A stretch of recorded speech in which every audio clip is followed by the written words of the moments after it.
Pagi semua, Happy Fresh, freshly handpicked. Cobain sekarang.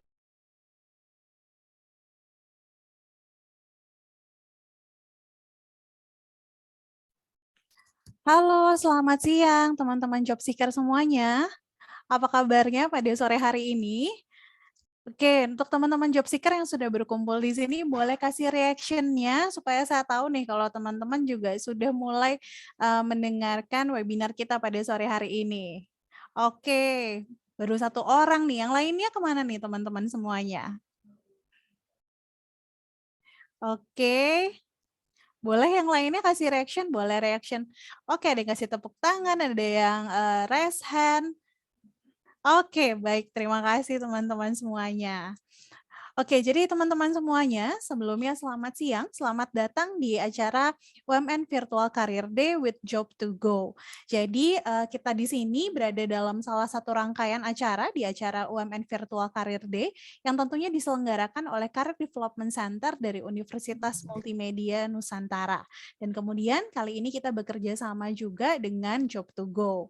Nah, untuk kegiatan virtual Career Day ini berlangsung di tanggal 18 sampai 23 April nanti, dan kemudian bukan hanya ada kegiatan job fair-nya saja, tapi kemudian ada beberapa rangkaian kegiatan juga, seperti salah satunya ada seminar karir dan kemudian juga ada company expo. Nah, untuk kegiatan seminar karir dan company expo ini akan dilakukan selama 3 hari, jadi di hari ini, di hari Rabu, dan nanti di hari Kamis. Nah, tentunya teman-teman bisa lihat lagi kira-kira acara-acaranya seperti apa nanti di Instagramnya CDC atau Instagramnya Job to Go. Nah, teman-teman semua, pada sore hari ini, di sini saya harap teman-teman semua masih pada semangat ya. Buat teman-teman yang sedang berpuasa, jam segini mungkin udah jam rawan, jam kritis karena udah mulai lapar, perutnya perih seperti itu. Tapi saya harap teman-teman tetap semangat seperti itu karena sebentar lagi tinggal 4 jam lagi kita berbuka. Dan kemudian buat teman-teman juga yang di sini lagi nggak berpuasa, mungkin ini jam kritis juga karena kekenyangan habis makan siang seperti itu. Saya harap teman-teman tetap semangat juga di sini. Nah, teman-teman semua di sini sore hari ini kita mau belajar sesuatu nih teman-teman. Jadi kita mau belajar mengenai yang disebut dengan personal branding. Jadi hari ini kita bersama dengan Happy Fresh. Seperti teman-teman tadi lihat ada videonya. Di sini Happy Fresh mau share mengenai how to kickstart your career in digital era using personal branding. Nah, mungkin teman-teman berpikir kenapa harus pakai personal branding dan lain sebagainya, kayak gitu personal branding itu apa gitu. Nah, nanti teman-teman dengan dengerin kegiatan seminar karir ini nanti pasti dapat jawabannya. Nah, di sini tentunya saya nggak sendiri nih teman-teman. Jadi di sini saya bersama dengan salah satu tim dari Happy Fresh juga sudah bergabung bersama kita. Di sini ada Kak Tiara Paramita. Halo, selamat sore Kak. Halo, sore Vira. Halo teman-teman semuanya. Nah, Kak Tiara ini di sini Kak Tiara ini adalah seorang HR yang sudah berpengalaman karena sudah punya lebih dari 5 tahun nih pengalaman di dunia HR nih teman-teman. Dan kemudian saat ini Kak Tiara ini menjabat sebagai Talent Acquisition Specialist di Happy Fresh. Nah, mungkin Kak Tiara boleh ceritain nggak sih perjalanan karirnya Kak Tiara sebelumnya gimana nih sebelum akhirnya masuk di Happy Fresh? Oke. Kalau cerita pengalaman karir nanti ketahuan tua gitu ya, karena aku pertama kerja mungkin ada yang belum kuliah di sini kali ya, yang hadir di sesi kali ini. Oke, nah jadi untuk saat ini aku bekerja di Happy Fresh sebagai Talent Acquisition Specialist, tapi sebenarnya untuk day-to-day basis-nya itu aku juga coverage responsibility untuk Talent Acquisition Business Partner. Seperti itu. Nah, awal bekerja di 2017 kemarin aku di headhunter company ya. Kemudian habis itu aku move ke Oyo Rooms Indonesia. Mungkin ada yang familiar. Situ aku sebagai HR recruiter juga, handling nationwide hiring. Bahkan kemarin sempat handling untuk Southeast Asia-nya juga. Kemudian setelahnya itu aku bekerja di Zenius sebagai talent acquisition dan employer branding. Itu untuk nationwide juga, dan sekarang di Happy Fresh. Di Happy Fresh ini aku coverage untuk 3 countries ya, karena Happy Fresh itu kita ada di Indonesia, di Thailand, dan di Malaysia. Jadi aku handle juga tuh untuk kebutuhan business operation di 3 countries-nya. Gitu, Vira. Wah, udah legit sekali ya Kak ya pengalamannya mulai dari di Tua. headhunter, kemudian juga multinational company. OYO kan multinational sebenarnya ya Kak dari luar dan kemudian juga sekarang sudah pegang bukan hanya di Indonesia tapi 3 negara lainnya.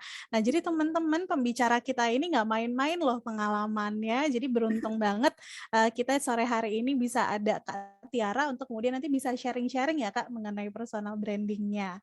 Nah, mungkin tanpa berlama-lama lagi kali ya Kak Tiara, mungkin teman-teman juga udah nggak sabar, mungkin bisa kita mulai. Jadi Kak Tiara nanti silakan untuk memaparkan. Nanti teman-teman kalau punya pertanyaan di sini boleh ditabung dulu pertanyaannya di kolom box, di kolom chat box. Nah, nanti kemudian di akhir sesi kita kemudian nanti bisa tanya jawab ya Kak Tiara. Oke. Oke, kalau begitu saya persilahkan ke Kak Tiara untuk bisa memulai pemaparannya. Oke, thank you Vira. Oke, nah mungkin sebelum aku mulai, aku mau sapa dulu ya semuanya. Halo, selamat siang menuju sore. Mungkin tadi Vira juga udah mention ya, untuk yang puasa, semangat, sedikit lagi kita mau buka puasa gitu ya. Untuk yang nggak puasa, mudah-mudahan lagi nggak kekenyangan dan ngantuk. Kita di sini mau lebih belajar bareng mungkin ya. Aku akan sedikit sharing tentang hal yang aku ketahui. Di sini kita belajar-belajar bareng. Nanti di end of the session kita bisa discuss juga nih. Nah, mungkin aku mau cek ombak dulu ya. Mungkin teman-teman bisa typing nih. Kalau yang masih kuliah, sekarang kuliahnya di mana? Mungkin ada yang di luar UMN, terus jurusan apa? Kalau yang sudah lulus, sekarang lokasinya di mana dan kesibukannya apa nih? Mungkin beberapa ada yang bisa typing di kolom chatnya. Aku pengen lihat nih, kira-kira sekarang pesertanya itu lebih banyak dari fresh grade kah? Atau yang sudah berpengalaman? Atau masih banyak yang kuliah nih? UMN S2 Manajemen Teknologi. Oh, oke. Semester 2, oke. DKV. Oke, oke. Masih semester 4, 1 Ilkom, oke, oke. Oh, ada yang dari luar UMN juga nih ya. Oke, noted. Oke, ya. Thank you nih teman-teman yang sudah kasih tahu ya tadi ya dari mana terus jurusannya apa. Oke, berarti aku lihat banyak yang masih kuliah juga ya teman-temannya, tapi tadi ada juga yang sudah lulus dan sekarang ada yang sebagai job seeker juga.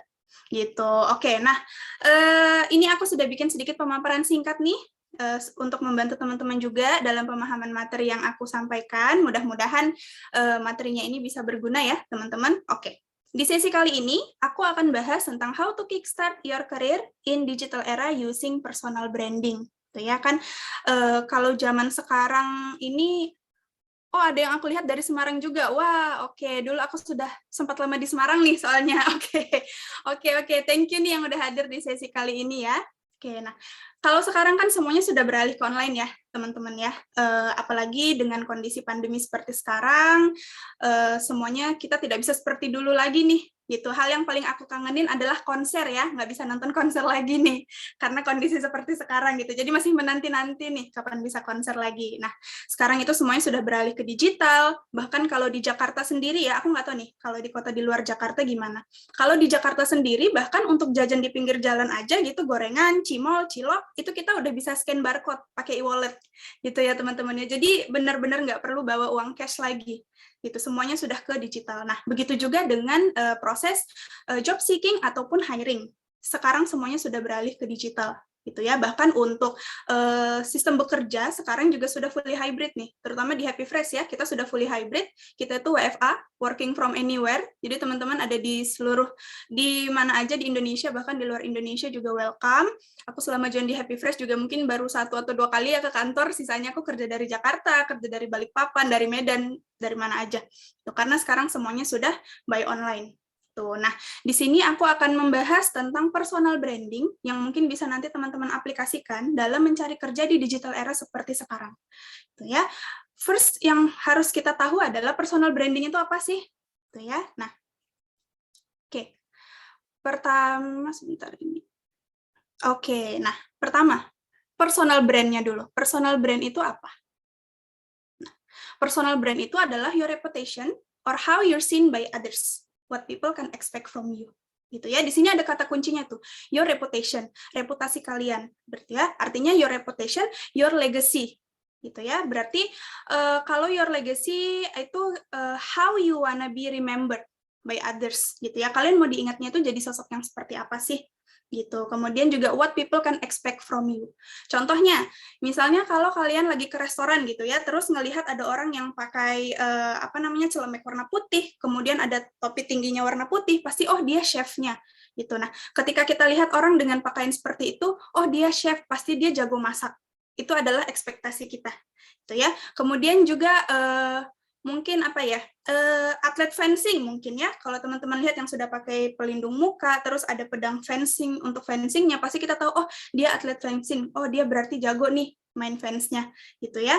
Nah, jadi dari penampilannya mereka itu adalah personal brand-nya mereka, gitu. Apa yang ingin mereka tunjukkan ke orang, supaya what people can expect from you, itu adalah personal brand, gitu ya. Nah, kemudian ada personal brand, kemudian ada personal branding. Personal branding ini apa? Ini gampangnya ya, teman-teman. Secara simpelnya, personal branding itu adalah the practice of marketing oneself to society and a reflection of his or her skills, abilities, and lifestyle. Gitu ya. Jadi personal brand tadi itu adalah brandnya teman-teman, teman-teman sebagai siapa gitu ya, dan personal branding ini adalah the practice of marketing personal brandnya itu tadi. Gitu. Jadi untuk menunjukkan nih ke society skill-nya teman-teman itu apa, abilities-nya, kemampuannya teman-teman itu seperti apa, dan lifestyle yang teman-teman lakukan dari brand teman-teman itu seperti apa. Gitu ya. Contohnya misalnya yang chef tadi gitu ya, untuk personal branding-nya itu adalah untuk menunjukkan skill, abilities, dan lifestyle-nya dia. Mungkin dia bikin channel YouTube mungkin gitu ya, atau mungkin ikut kompetisi masak nih, misalnya Master Chef untuk yang sudah experience gitu ya. Nah, itu adalah salah satu bentuk dari personal branding-nya dia. Jadi apa yang teman-teman lakukan untuk memarketingkan personal brand-nya tadi. Tuh, nah, untuk personal branding ini biasanya akan sedikit membingungkan, terutama untuk fresh grade gitu ya, karena pertanyaannya adalah nggak tahu dia mau jadi apa gitu ya. Mungkin di sini teman-teman tadi banyak yang typing ya dari jurusan ilmu komunikasi, ada yang dari DKV, kemudian ada dari jurusan lain-lainnya gitu ya. Mungkin ada yang kuliahnya itu memang itu adalah jurusan yang dia idam-idamkan gitu. Ini memang adalah hal yang dia pengenin dari duduk di bangku sekolah dulu. Tapi banyak juga di luar sana mungkin yang kecemplung nih di dalam jurusannya gitu ya, kayak pengen coba daftar, coba deh jurusan ini, ternyata masuk, udah masuk, ya udah deh coba 1-2 semester dulu, ternyata sampai lulus gitu ya. Nah, ada yang kecemplung sehingga ketika sudah lulus mungkin atau di semester-semester akhir mulai nih bingung, kira-kira nanti lulusnya mau kerja jadi apa. Ya. Nah, kebingungan itu sebenarnya bisa dibantu teman-teman dengan mengaplikasikan personal branding tadi, gitu ya. Dengan personal branding, teman-teman ini dapat waktu untuk stop dulu nih kebingungannya kita step back dulu, kita lihat secara helikopter view dan tanya nih ke diri kita sendiri, gitu ya. Apa yang ditanya? Where do I wanna be? Ya, saya sebenarnya mau di mana sih gitu ya. Mungkin salah satu pertanyaan klise yang sering teman-teman dengar dan mungkin muncul di Google gitu ya. Kalau misalnya typing pertanyaan untuk interview adalah di mana, kalau misalnya teman-teman harus ngebayangin 5 tahun dari sekarang teman-teman ada di mana. Nah, tapi sebenarnya itu pertanyaan yang memang kalau kita tanyakan ke diri kita gitu ya. Kira-kira kalau misalnya teman-teman harus ngebayangin 5 tahun ke depan, teman-teman itu posisinya sebagai apa, berada di mana. Gitu. Nah, dengan personal branding itu akan membantu teman-teman untuk menjawab where do I want to be tadi, dan itu akan membantu untuk mendapatkan karir yang sesuai nih dengan harapannya teman-teman, walaupun tadi kuliahnya itu istilahnya kecemplung, gitu ya teman-teman. Nah, di dalam personal branding ada yang harus kita perhatikan. Jadi ada crucial poinnya ya. Yang pertama itu adalah credibility. Itu. Nah, credibility ini sangat penting dalam teman-teman menunjukkan personal branding-nya tadi atau create personal brand-nya. Karena itu memberikan nilai terhadap personal brand-nya teman-teman ketika melakukan personal branding. Nah, credibility itu ada rumusnya ya, rumus gampangnya. Nah, pertama adalah values ditambah dengan action. Gitu. Jadi values tambah action itu akan memunculkan credibility atau kredibilitas. Nah, value di sini yang dimaksud adalah what do you believe in gitu ya. Hal apa sih yang teman-teman yakini nih, yang teman-teman sebagai values-nya teman-teman gitu. Kemudian action-nya itu adalah how do you behave based on your values. Gitu ya. Jadi apa yang teman-teman lakukan berdasarkan dari values-nya gitu. Nah, di dalam credibility ini yang penting adalah tell people why you do it. Why do you do it? Gitu ya. Kenapa sih melakukan hal tersebut? Nah, yang sering aku temukan, terutama di teman-teman fresh grade, gitu ya, mungkin ketika bikin CV, adalah kebanyakan masih hanya menyatakan saja nih, misalnya, saya mempunyai leadership yang bagus, saya mempunyai time management yang bagus, saya bisa project management. Nah, itu kan sebenarnya value-nya teman-teman kan, teman-teman yakin, believe nih, kalau teman-teman punya leadership, time management, project management, dan lain-lainnya. Tuh, nah, tapi teman-teman belum melampirkan action-nya, gitu. Apa nih yang menunjukkan kalau teman-teman emang benar nih, leadership-nya bagus, time management-nya bagus, dan bisa project management. Nah, itu biasanya belum dicantumkan kalau di CV-CV fresh graduate yang sering aku baca. Gitu ya. Jadi, tell people why do you do it. Attaching action to the values. Kalau misalnya teman-teman bilang, saya punya leadership yang bagus, kenapa? Gitu. Misalnya, mungkin ketika di bangku kuliah, ikut komunitas, pernah menjabat sebagai ketua di komunitasnya, dan menghandle timnya sekian orang. Gitu kan? Nah, itu kan berarti sudah ada action-nya gitu ya. Handle tim sekian orang sebagai ketua di komunitas ini, dan itu bisa menunjukkan kredibilitasnya. Oke, benar nih, punya leadership yang bagus. Gitu juga yang lain, teman-teman ya.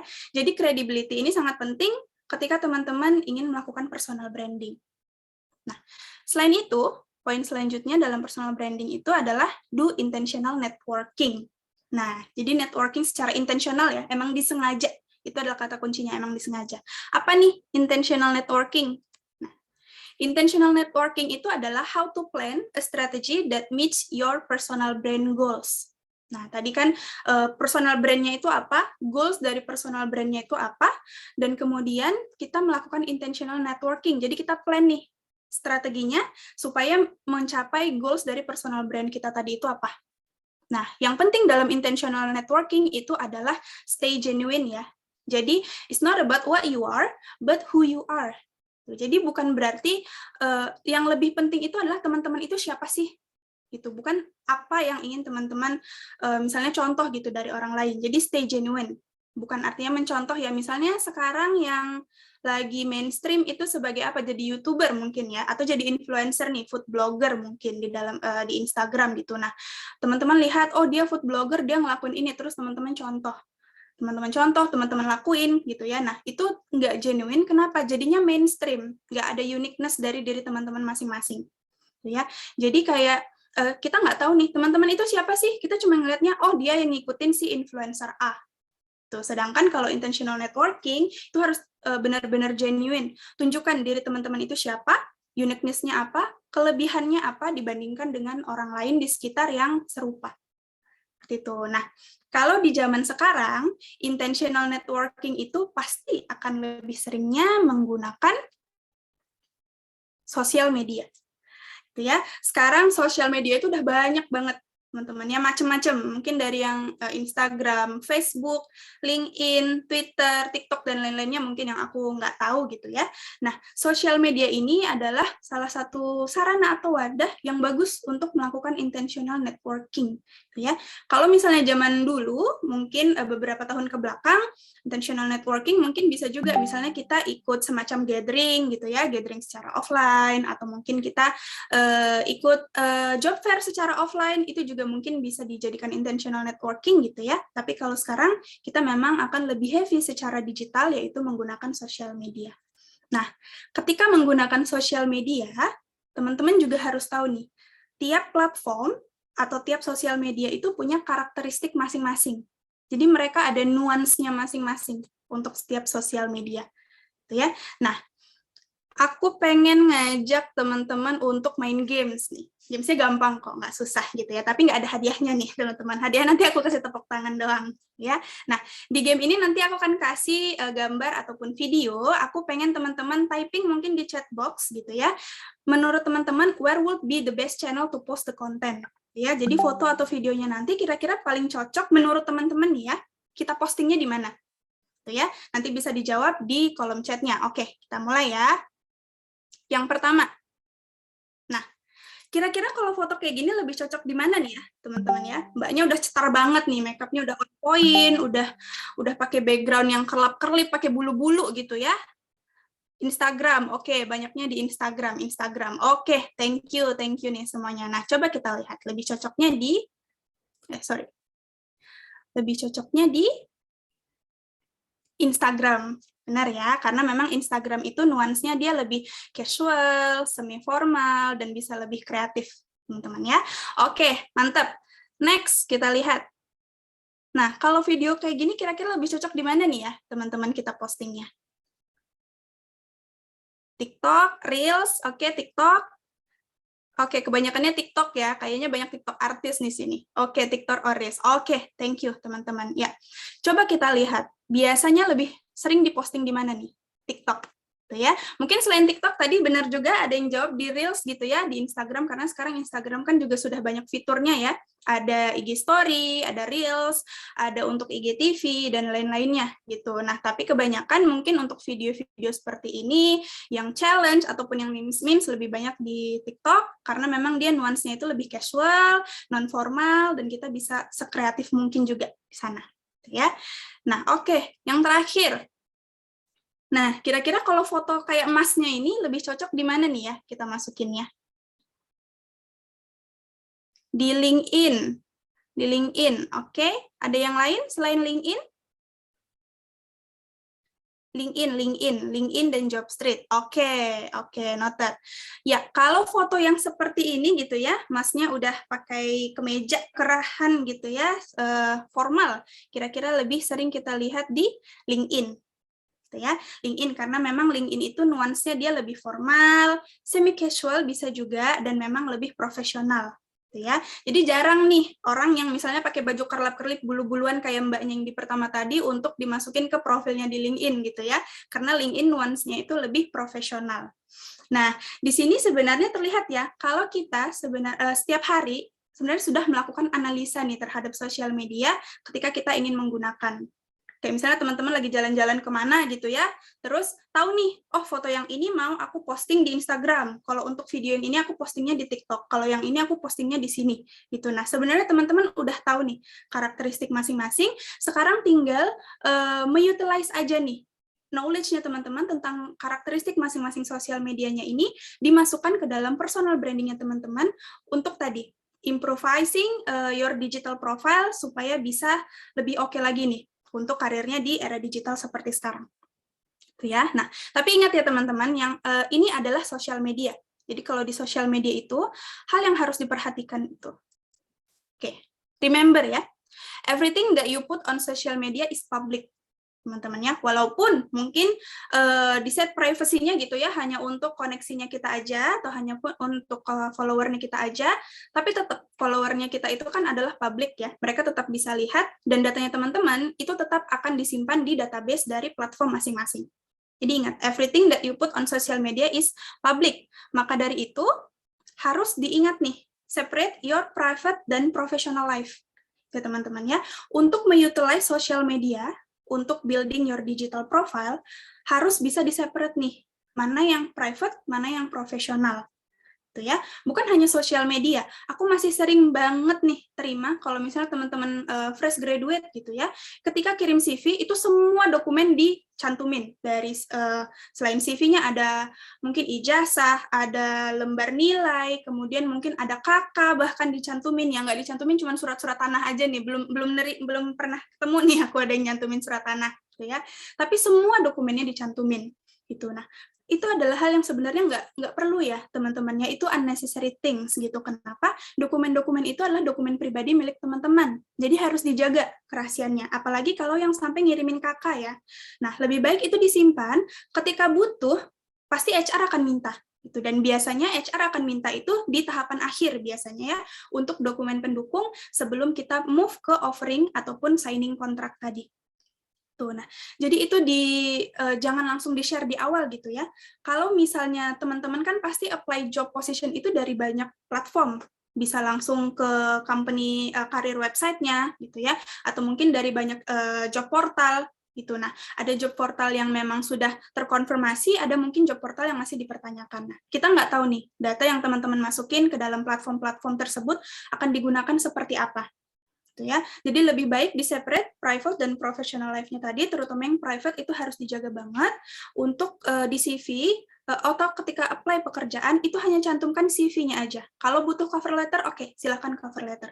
Dokumen lain tidak perlu, gitu ya, kecuali diminta baru diserahkan. Jadi teman-teman juga tahu, oh dokumennya ini digunakan untuk keperluan ini, gitu ya. Jadi jangan dikirim dari awal. Tuh, nah. Kemudian do self editing.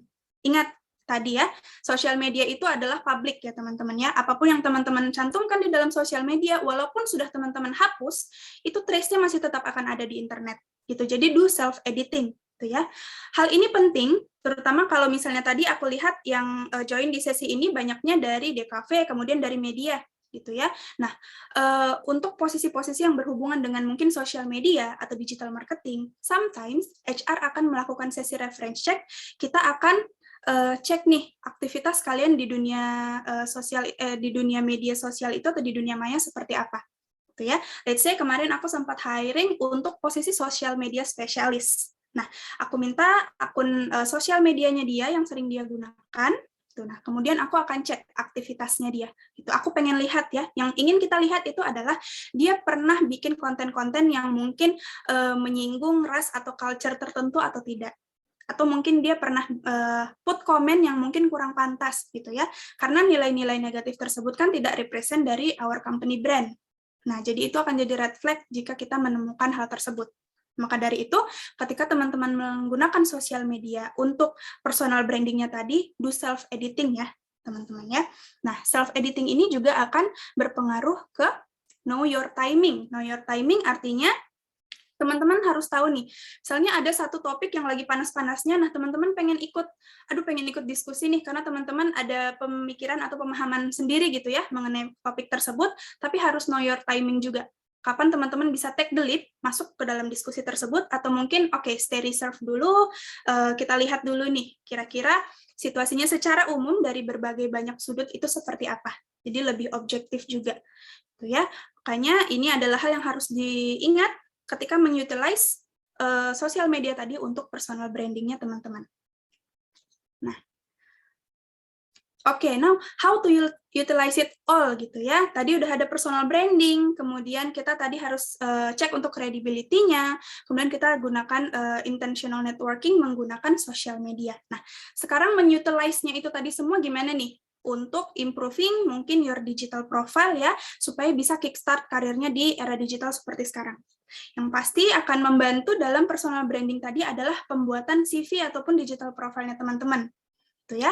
Nah, aku nanti akan kasih mungkin beberapa poin penting atau tips gitu ya, yang bisa teman-teman aplikasikan di CV-nya ataupun di digital profile-nya. Mungkin bisa di-revamp nih teman-teman sebelum mulai apply untuk cari pekerjaan yang baru. Ya, nah, yang pertama itu adalah, nah, teman-teman harus tentukan dulu nih. Ini tadi bagian dari personal brand-nya tadi ya. Which areas atau areas you wanna be the focus on for your career. Harus difokusin dulu, harus ditentukan dulu nih. Kira-kira karirnya mau kemana. Jangan asal coba-coba aja. Kenapa? Itu hanya wasting time teman-teman dan biasanya akan langsung di-skip juga sama HR. Kita bisa ngelihat gitu ya, orang yang hanya coba-coba aja. Gitu. Nah, jadi teman-teman harus benar-benar fokusin dulu. Harus tahu dulu nih, kira-kira karirnya mau kemana. Gitu. Nah, ada yang nanya, banyak yang nanya misalnya ya, Kak aku belum tahu tapi karirnya mau kemana gitu ya. Biasanya ini adalah yang fresh grade nih, yang banyak nanya seperti itu. Belum tahu nih karirnya mau kemana. Nah, yang tahu diri kita paling baik itu adalah diri kita sendiri gitu ya teman-teman. Kita yang paling kenal nih diri kita sendiri. Kalau misalnya teman-teman sekarang kuliahnya mungkin kecemplung gitu ya, jadinya makin bingung kerjanya harus seperti apa, tapi kan teman-teman yang tahu nih, kira-kira teman-teman ada interest di bidang apa, dan ada skill di bidang apa, gitu ya. Karena kalau membuat CV menggunakan personal branding, itu sebenarnya similar dengan menulis cerita nih, teman-teman. Personal branding itu adalah storyline-nya, atau benang merahnya, gitu ya. Jadi, CV-nya itu, nah, teman-teman bisa menggunakan personal branding untuk customize your CV based on your storyline. Tuh ya, ini aku kasih contohnya. Kalau seorang dokter, pasti CV-nya yang menunjukkan dia adalah seorang dokter. Kalau pilot, CV-nya menunjukkan dia seorang pilot, sales CV-nya menunjukkan dia seorang sales. Tuh ya. Jadi personal branding-nya tadi digunakan sebagai storyline-nya dalam meng-create CV-nya itu tadi. Nah, mungkin ada yang tanya ya, Kak, aku tertarik sebagai digital marketing, tapi aku juga tertarik untuk accounting. Nah, biasanya yang sering aku sarankan kepada fresh grad atau new job seeker itu adalah bikin beberapa version dari CV kalian. Oke, mungkin di awalnya kelihatan sangat takes time gitu ya, bikin satu CV aja males Kak gitu, apalagi harus bikin beberapa gitu ya. Tapi ya itu tadi, when you want something, you have to lose some, gitu ya. There's no pain, no gain. Tuh, nah jadi misalnya teman-teman tertarik ke digital marketing gitu ya, create CV yang menunjukkan skill, experience, apa mungkin penghargaan, pelatihan, bootcamp yang menunjang storyline teman-teman sebagai digital marketing. Begitu juga untuk accounting ataupun untuk posisi lainnya gitu ya. Jadi jangan di-mix.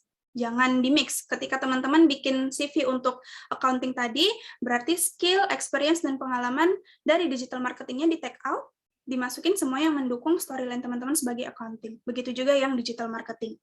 Gitu ya. Kenapa hal ini tidak hanya dilakukan dari sisi job seeker aja nih, teman-teman. Tapi kita dari sisi HR juga melakukan hal yang sama. Ya, nah ini aku kasih contoh nih. Nah, ini adalah profilku yang aku bikin di Behance ketika kemarin aku hiring untuk posisi kreatif. Kreatif itu seperti ilustrator, animator, kemudian graphic design dan motion grafis dan lain-lainnya. Ya, aku bikin di sini karena Behance ini mungkin kalau teman-teman di sini mungkin banyak yang sudah familiar gitu ya, karena banyak yang dari sisi kreatif juga nih jurusan di UMN. Jadi kalau di Behance ini mirip dengan di Fine Art mungkin ya, teman-teman bisa masukin nih portofolionya gitu. Kemudian bisa di showcase juga nih ke banyak orang gitu. Nah, jadi dari Behance aku bisa langsung hiring nih orang-orang kreatif tadi, aku bisa cek langsung dari portofolionya dan aku bisa langsung message mereka sehingga lebih cepat dalam proses sourcing-nya kayak gitu. Nah, selain aku bikin akun di sini, aku juga masukin beberapa hasil gambarku ya. Kenapa? Karena ketika aku approach orang, pasti dia akan klik juga ya profilku untuk lihat ini orang siapa sih nge-message aku gitu ya. Nah, ketika dia lihat profilnya, kemudian oh oke, berarti dia setidaknya tahu nih what she's talking about gitu ya, bukan hanya ngeblunder sok-sokan tahu tentang ilustrasi atau animasi, oke setidaknya dia untuk basicnya tahu. Karena kalau misalnya ketika kita ngobrol dengan orang yang same interest dengan kita gitu ya, biasanya kan akan lebih masuk ya, karena kalian pakai bahasnya gimana-gimana juga kan bayangannya orangnya udah ngerti gitu, daripada harus dijelasin banget dari nol. Nah, ini juga yang dilakukan oleh HR. Teman-temanku yang hiring untuk posisi tech dan programmer juga melakukan hal yang sama ya. Kadang mereka bikin akun di GitHub. GitHub itu similar dengan Behance, tapi lebih untuk programmer. Nah, mereka sampai bikin akun di GitHub supaya lebih sesuai nih, cari programmernya tadi. Gitu. Nah, jadi kita dari sisi HR itu juga customize our profile supaya bisa mendapat kandidat yang lebih tepat sasaran, dan kita harapkan dari kandidat kita juga melakukan hal yang sama gitu ya. Kalian poles CV-nya, kalian revamp, kalian update sesuai dengan storyline-nya tadi. Jadi lebih mendukung dari profile ataupun posisi yang teman-teman apply. Ya. Nah, poin yang kedua, put on relevant social media. Nih ya teman-teman ya, dari sosial media yang tadi ya, di put on relevant social media aja nih. Kenapa? Sosial media itu bisa teman-teman utilize sebagai your digital portfolio. Ya, terutama untuk posisi-posisi kreatif. Itu wajib banget mencantumkan portofolio. Karena terkadang HR tidak akan melihat experience-nya dulu, tapi kita akan lebih melihat di portofolionya terlebih dahulu. Ya, misalnya untuk cari seorang ilustrator. Untuk ilustrator ataupun graphic designer, biasanya tiap company itu kan dia punya style gambar masing-masing ya. Nah, pasti kita akan lihat dulu nih portofolionya. Kira-kira style teman-teman ini sesuai nggak dengan yang dibutuhkan company. Setelah portofolionya oke, dari sisi stylenya dia masih bisa masuk nih, baru kita lihat untuk CV-nya. Jadi digital portfolio ini sangat penting, terutama untuk posisi-posisi kreatif. Itu ya. Nah, jadi gunakan sosial media itu sebagai digital portfolio. Jadi CV-nya teman-teman nggak perlu berlembar-lembar panjang, karena kebanyakan portofolio, bisa satu lembar aja, portofolionya tinggal dicantumkan link. Ya, nah ini aku kasih contoh, yang di sini itu adalah akun Instagramku yang aku gunakan untuk freelance-ku sebagai seorang ilustrator. Jadi memang aku bikin Instagram khusus, yang itu isinya semua portofolio dan hasil kerjaku, gitu ya. Nah, jadi tidak campur dengan yang personal ataupun private account-nya aku tadi gitu ya, di separate nih personal dan professional life-nya tadi gitu. Jadi kalau misalnya teman-teman yang pengen jadi seorang misalnya apa ya, digital marketing gitu ya, nah dicantumkan mungkin Instagramnya. Nah make sure kontennya itu memang yang relevan dengan profesional kita sebagai seorang digital marketing. Mungkin foto-foto dengan keluarga itu mungkin tidak perlu ya dicantumkan karena itu kan personal life-nya kita. Jadi harus di-separate itu tadi. Aku saraninnya selalu bikin satu akun khusus yang memang itu adalah portofolionya teman-teman. Gitu. Nah, atau mungkin untuk yang suka bikin video, bikin animasi gitu ya, bisa menggunakan YouTube nih. Di YouTube, teman-teman bisa bikin channelnya, bikin playlistnya, nanti tinggal link dari playlistnya itu yang dimasukkan ke dalam CV sebagai portofolionya. Jadi nggak perlu harus pindah ke hard drive A, dari A ke B, atau pindah dari USB A ke B gitu, nggak perlu, tinggal diupdate aja dari sosial medianya masing-masing, dan diupdate di linknya aja. Jadi dia lebih simple juga. Gitu. Nah, kemudian yang ketiga adalah create online CV atau profile. Itu ya. Tadi kita sudah desain storyline-nya seperti apa, kemudian kita sudah prepare untuk portofolionya, sekarang kita bikin untuk CV-nya. CV-nya ini bisa online CV ataupun CV dalam bentuk PDF gitu juga bisa ya, digital CV juga bisa. Nah, tapi biasanya memang kalau untuk sekarang, sampai sekarang itu biasanya untuk online profile atau online CV, company itu masih banyak mengacu ke LinkedIn. Namanya. Nah, jadi selalu aku sarankan untuk anak-anak mentiku gitu ya, yang aku mentorship, kalau mereka belum punya akun LinkedIn, segera create akun LinkedIn-nya. Kalau yang sudah punya akun LinkedIn, dioptimalisasi lagi penggunaan dari LinkedIn-nya. Karena untuk company-company seperti sekarang, apalagi misalnya nih, teman-teman yang tertariknya ke company mungkin multinational company gitu ya, atau yang sudah global company, atau mungkin startup yang sudah level unicorn nih tertariknya. Nah, kita masih akan mengacu ke LinkedIn, karena itu memang secara globalize masih nomor 1 di dunia yang dijadikan untuk referensi kita cek profil seseorang secara lebih valid dan lebih profesional. Tuh, jadi digunain LinkedIn-nya. Nah, mungkin kalau misalnya aku bahas optimalisasi LinkedIn, sesi kali ini akan nggak cukup gitu ya, mungkin bisa sampai tarawih nih kita bahasnya. Jadi mungkin aku hanya akan pinpoint aja nih, 3 poin penting yang bisa teman-teman make sure di dalam LinkedIn-nya nanti sudah diaplikasikan gitu ya. Sisanya nanti itu hanya tinggal untuk ditambah-tambah aja gitu. Oke, nah yang pertama itu adalah bagian header-nya ya, teman-teman. Oh, sorry. Yang paling penting dalam optimalisasi LinkedIn itu adalah harus punya LinkedIn-nya dulu ya, kayak yang aku bilang tadi ya. Kalau nggak ada akunnya, kita nggak bisa ngapa-ngapain. Oke. Yang pertama itu adalah dari sisi header-nya ya, teman-teman.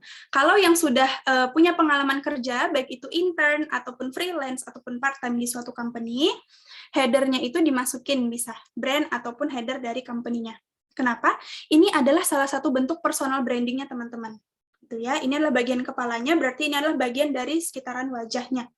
Itu. Nah, jadi dimasukkan nih bannernya yang menunjukkan personal branding dari profilnya teman-teman itu seperti apa. Nah, bagi yang masih fresh grade atau mungkin yang di final semester gitu ya, belum ada pengalaman kerjanya, dimasukkan personal brand-nya teman-teman tadi itu seperti apa. Misalnya teman-teman graphic designer misalnya. Nah, masukin hasil gambar desain grafisnya tadi ya untuk di bannernya. Kalau misalnya untuk yang programmer, mungkin bisa dikasih nuansa bahwa teman-teman adalah seorang programmer di dalam bannernya, tapi aku selalu saranin jangan sampai kosong untuk bannernya. Karena itu, ini hanya dari sisi estetik sebenarnya, tapi ini sangat berpengaruh untuk melihat profilnya itu oke atau enggak. Tuh, nah, kemudian dari foto profil ya. Nah, foto profil ini sangat penting. Mungkin sebagian besar dari teman-teman ada yang enggan memasukkan foto di dalam CV-nya. It's okay, teman-teman ya, kalau tidak melampirkan CV, foto di dalam CV-nya tidak apa-apa. Tapi kalau untuk di LinkedIn harus ya, harus dicantumkan nih fotonya gitu. Karena balik ya, ini adalah header kepalanya, fotonya itu adalah wajahnya. Pasti kita kalau ngomong sama orang kan harus pengen tahu ya mukanya itu seperti apa supaya bisa lebih enak gitu. Nah, jadi dicantumkan fotonya dan ingat ya fotonya itu harus yang jelas terang, terlihat wajahnya, senyum, jangan yang jutek. Dan kadang aku masih menemukan nih profile LinkedIn fotonya itu foto grup gitu ya, 5-6 orang gitu dijadiin foto. Kan kita nggak tahu ya, ini akunnya siapa nih? Nggak jelas yang punya akunnya siapa. Nah, jadi fotonya harus sendirian ya, teman-teman ya, yang benar-benar fotonya teman-teman itu yang dijadikan foto profilnya. Nah, kemudian di bawah nama ini adalah short description. Nah, kalau untuk fresh grade, nggak cuma fresh grade sih, banyak yang sudah experience juga. Kadang aku lihat untuk deskripsi di bawah namanya itu adalah misalnya bachelor degree in marketing di Universitas A. Misalnya dia bikin seperti itu. Masih banyak yang kayak gitu ya. Nah, itu sebenarnya tidak perlu ya, teman-teman ya. Karena kalau teman-teman lihat di sudut kanan ini, itu juga sudah ada last education-nya. Jadi sekolah terakhirnya itu juga sudah dicantumkan di sini. Dan kalau misalnya di LinkedIn, biasanya dia juga sudah ada section sendiri ya untuk education. Nah, jadi sebenarnya itu nggak perlu dicantumkan di dalam deskripsinya karena jadinya redundant atau berlebihan. Nah, untuk deskripsi di sini bisa dibilang seperti elevator pitch ya, teman-teman mungkin ada yang familiar dengan istilah elevator pitch, itu jadinya dalam waktu kurang dari 60 detik atau mungkin dalam 60 detik, coba describe yourself yang bisa attract orang ketika ngedengar deskripsinya itu. Nah, jadi teman-teman bisa masukkan nih elevator pitch-nya di sini seperti apa. Kalau misalnya aku mungkin bikin HR artist, karena HR dan art itu adalah dua hal yang aku tonjolkan di dalam profilku, mungkin teman-teman bisa disesuaikan dengan dirinya masing-masing gitu ya. Misalnya social media enthusiast, digital marketing enthusiast, atau lain-lainnya. Nah, jadi itu yang bisa diperhatikan di bagian header-nya. Nah, kemudian kita turun ke bawah. Yang paling penting itu adalah di experience. Ini bisa teman-teman aplikasikan baik di LinkedIn ataupun di CV-nya dalam bentuk PDF masing-masing ya. Nah, untuk experience ini sangat penting ya, teman-teman ya. Jadi jangan sampai dikosongin, ini harus dimasukin. Kenapa? Karena kadang di perusahaan itu ada yang mungkin nama title-nya sama, tapi yang dia kerjakan berbeda. Gitu ya. Begitu juga sebaliknya. Yang title-nya itu berbeda, sebenarnya job desk-nya sama. Gitu. Let's say, misalnya sebagai sales di company A, yang satu itu dia hanya lebih menjual barang, sedangkan di company satunya lagi, selain menjual barang, dia harus cari partnership juga ke company-company ataupun badan-badan pemerintahan lainnya. Nah, itu kan berarti sudah berbeda ya, tapi title-nya sama-sama sales. Maka dari itu, biasanya HR itu akan sangat melihat deskripsi dari penjelasan experience-nya itu seperti apa. Nah, dalam menuliskan experience juga tidak perlu terlalu panjang ya, teman-teman ya, terutama di dalam CV teman-teman yang bentuk PDF, itu harus sesingkat mungkin. Kalau CV-nya bisa 1 lembar, usahakan 1 lembar, gitu ya. Biasanya CV yang sudah berlembar-lembar itu adalah untuk orang yang memang pengalamannya sudah mungkin 10 tahun lebih ya, karena dia sudah pindah ke banyak company, dan biasanya posisinya juga sudah tinggi-tinggi, jadi memang responsibility-nya akan banyak. Tapi kalau untuk teman-teman yang fresh grade atau pengalamannya itu kurang dari 1 tahun, 1 lembar saja untuk CV-nya. Nah, terus ada yang nanya, tapi Kak, yang aku kerjain di pengalaman itu emang banyak, terus aku juga banyak ikut pelatihan, ikut seminar, dan lain-lain. Itu dimasukkan ke dalam LinkedIn-nya. Ya. Jadi di LinkedIn-nya dielaborasi sedetail-detailnya itu boleh, semua seminar, semua pelatihan, semua sertifikat yang pernah didapat, masukkan semua di LinkedIn-nya itu boleh, malah lebih bagus. Jadi jangan dilampirkan di dalam CV PDF-nya, tapi dimasukkan ke dalam LinkedIn-nya. Nah, dalam penulisan experience, itu juga harus diperhatikan ya, jangan tuliskan something yang memang sudah mainstream, udah pasti itu adalah pekerjaannya dia. Ya. Misalnya tadi, sales, yang dia masukkan ke dalam experience-nya itu adalah menghandle proses penjualan barang. Semua sales kan akan melakukan hal tersebut ya, tapi masukkan hal-hal unik yang dia kerjakan di posisi tersebut, yang mungkin orang dengan background, pengalaman, pendidikan, dan experience yang sama dengan dia tidak melakukannya. Nah, ini aku kasih contoh penulisan experience ya, ini adalah sebagai seorang recruiter. Nah, jadi yang pertama itu dia main job desk-nya itu pasti maintain end-to-end recruitment process. Nah, di sini ditambahkan secara nationwide gitu ya. Oke, berarti poin yang membedakannya di sini dia handle-nya secara nationwide untuk keseluruhan di Indonesia. Nah, kemudian di bawahnya itu dia ada handling project nih. Oke, handling untuk bikin policy untuk rekrutmen proses, yang itu akan diaplikasikan di seluruh region di Indonesia. Kemudian juga assisting untuk employer branding dan employee engagement. Nah, berarti kan ini sudah setting apart ya, dia dengan recruiter lainnya di posisi yang sama, dia menghandle untuk policy untuk rekrutmen, dan ada project employer branding dan employee engagement-nya. Nah, begitu juga yang di bawah ini tadi. Nah, ini juga sama sebagai seorang recruiter, tapi dia handling untuk project optimisasi LinkedIn, kemudian dia juga handling untuk pembuatan konsep di media sosial untuk project employer branding.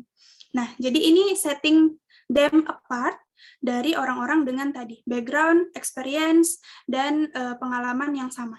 Jadi dalam penulisan experience harus seperti itu, jangan pakai yang mainstream. Nah, yang ketiga, yang paling penting adalah dari sisi skills ya, teman-teman di LinkedIn. Ini yang sering ke-skip nih biasanya, banyak yang ngosongin. Padahal ini adalah yang paling penting sebenarnya. Sangat penting untuk skills-nya ini diisi dan selengkap-lengkapnya. Ya, kenapa? Karena biasanya kalau untuk di LinkedIn, ketika recruiter itu ingin cari kandidat, kita akan menggunakan Boolean search. Mungkin ada yang sudah familiar dengan istilah Boolean search, mungkin ada yang belum.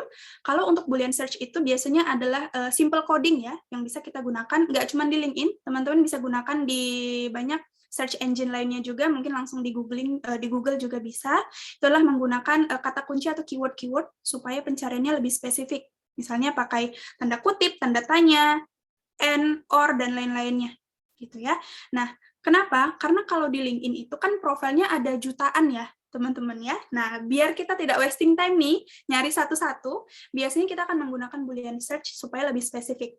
Contohnya ya, untuk programmer misalnya aku lagi nyari seorang Android developer, let's say Android developer yang bisa menggunakan program Catalan. Nah, nanti di dalam search box-nya aku tinggal typing ya untuk Android, kemudian Catalan, nanti akan aku search, muncul profilnya. Nah, profil yang muncul itu adalah profil-profil yang satu, di dalam profilnya dia cantumkan kata-kata Android dan Catalan. Yang kedua, di dalam skill-nya dia cantumkan Android dan Catalan. Jadi AI-nya atau dari artificial intelligence dari LinkedIn-nya sendiri yang akan membaca kedua hal tersebut. Ya, jadi semakin spesifik atau semakin detail teman-teman cantumin skill-nya teman-teman berdasarkan tadi ya personal brand ataupun storyline yang pengen teman-teman build di profilnya teman-teman, itu akan semakin tinggi juga sensitivitas profilnya teman-teman bisa muncul ketika di search sama HR ataupun rekrutmen gitu. Jadi sedetail mungkin. Misalnya teman-teman graphic design, oke, software apa aja yang pernah teman-teman gunakan, masukin semuanya.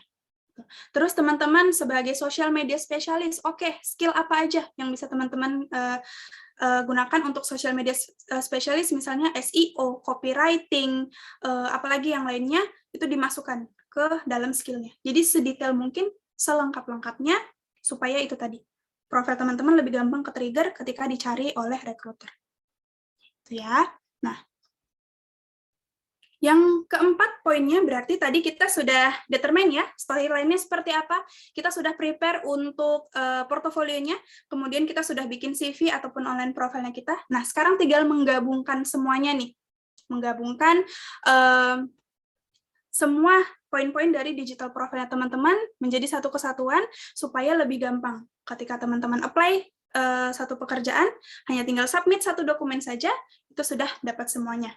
Tuh, kalau sekarang sih udah banyak ya, website, platform, ataupun yang lain-lainnya yang bisa digunakan untuk kebutuhan seperti ini. Nah, dari CV biasa yang dari PDF itu juga bisa ya.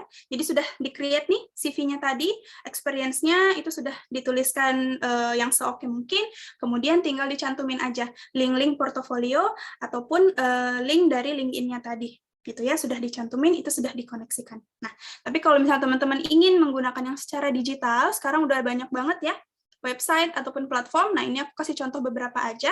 Dari Behance tadi juga itu sudah langsung bisa ya. Teman-teman bisa konekin ke LinkedIn, ke Instagram, kemudian di sini juga di Behance-nya juga bisa bertindak sebagai portofolio tambahannya teman-teman gitu ya. Jadi sudah bisa langsung tergenerate. Atau ada Wix juga ya. Wix itu adalah website yang bisa kita gunakan untuk membuat website juga nih. Nah, jadi dari websitenya itu teman-teman tinggal bikin satu website, tab-nya aja yang dipisah-pisahin gitu ya. Misalnya tab A itu adalah penjelasan dari profil teman-teman. Tab B itu adalah portofolio teman-teman sebagai digital marketing misalnya. Tab C itu adalah portofolio teman-teman sebagai seorang accounting misalnya seperti itu. Nah, jadi nanti yang tinggal dicantumin adalah link dari si websitenya itu aja. Tuh. Atau mungkin pakai Linktree yang sudah sering familiar ya didengar, apalagi kalau untuk online shop gitu ya, sudah kita bisa cantumin tuh semuanya akun-akun sosial medianya kita di dalam Linktree, nanti tinggal dicantumin link dari Linktree-nya aja. Tapi ingat, yang dicantumin itu harus yang satu storyline ya, jadi harus yang benar-benar mendukung nih brand-nya teman-teman, jangan semuanya dimasukin. Yang tadi juga personal dan profesional itu harus dipisah. Gitu. Jadi benar-benar put yang relevan aja, ketika di-share jadinya bisa lebih mendukung juga nih profilnya teman-teman. Gitu ya. Jadi yang harus diingat dalam sesi kali ini yang pertama adalah harus decide dulu nih personal brand atau personal brandingnya teman-teman itu mau gimana. Kemudian put on relevant social media, media sosial gitu ya, yang relevan aja. Dan terakhirnya kita tinggal utilize, gabungin semuanya jadi satu kesatuan supaya digital profile-nya lebih oke lagi nih untuk kickstart karirnya teman-teman di era digital seperti sekarang. Gitu. Oke, mungkin kalau dari aku sekian nih, Vira, untuk pemaparannya tadi udah banyak cuap-cuap gitu ya. Mungkin udah pada bosen juga dengar suaraku. Kita langsung aja nih ke Q&A, mungkin ada yang udah kasih pertanyaannya, silahkan. Oke, thank you so much nih Kak Tiara. Berarti kalau dari yang Kak Tiara sampai ini, yang saya tangkap itu sebetulnya adalah kita penting untuk bikin personal branding dulu ya Kak ya. Kita tentuin sebenarnya yang kita, jadi diri kita sebenarnya tuh kayak apa kayak gitu kan. Dan kemudian ketika kita tentuin, ini nggak boleh yang namanya kita kebawa arus sama yang namanya tren sekarang lagi ngapain. Jadi yang trennya ngapain terus sembarang ikutan tuh nggak boleh. Tapi kita harus tanya sama diri kita sendiri bisanya apa, maunya apa, kan kayak gitu ya Kak. Nah Benar. nanti kalau dari situ kemudian nanti kita udah di set personal brand, kemudian nanti kan platform digital banyak banget, itu juga nggak boleh semuanya kita punya tuh, sebaiknya jangan ya, Benar. sesuaiin yang relevan sama personal branding kita apa. Benar. Nah nanti kalau udah kebentuk jadi satu, dipilih baru kemudian kita bentuk jadi satu, kayak gitu ya Kak ya. Benar. Oke, berarti gitu ya teman-teman ya. Nih sebetulnya udah daging semua nih yang dikasih tahu sama Kak Tiara nih. Oke, buat teman-teman di sini yang punya pertanyaan, oke, di sini ada Wisnu Prabowo. Wisnu mau open mic aja untuk kemudian bertanya, silahkan. Baik, terima kasih. Apakah suara saya terdengar, Kak? Terdengar Wisnu. Oke, sebelumnya mohon maaf nggak bisa nyalain kamera. Saya ingin menanyakan, jadi gini, saya adalah seorang lulusan teknik mesin lebih tepatnya, dan saya juga bergerak di bidang fotografi juga gitu. Jadi ikut organisasi fotografi dan punya kerjaan jadi freelance fotografer juga. Nah, di sini saya masih suka bingung Kak gitu. Kalau misalnya kayak misal di LinkedIn gitu, untuk tadi brandingnya itu baiknya saya upload keduanya tentang engineer dan juga fotografi, tentang fotografer, atau dipisah gitu. Karena di LinkedIn juga saya pengen kayak kadang pengen cari dua-duanya gitu, kesempatan di dua sisi itu juga gitu kadang. Jadi baiknya pilih salah satu atau bagaimana ya kayak?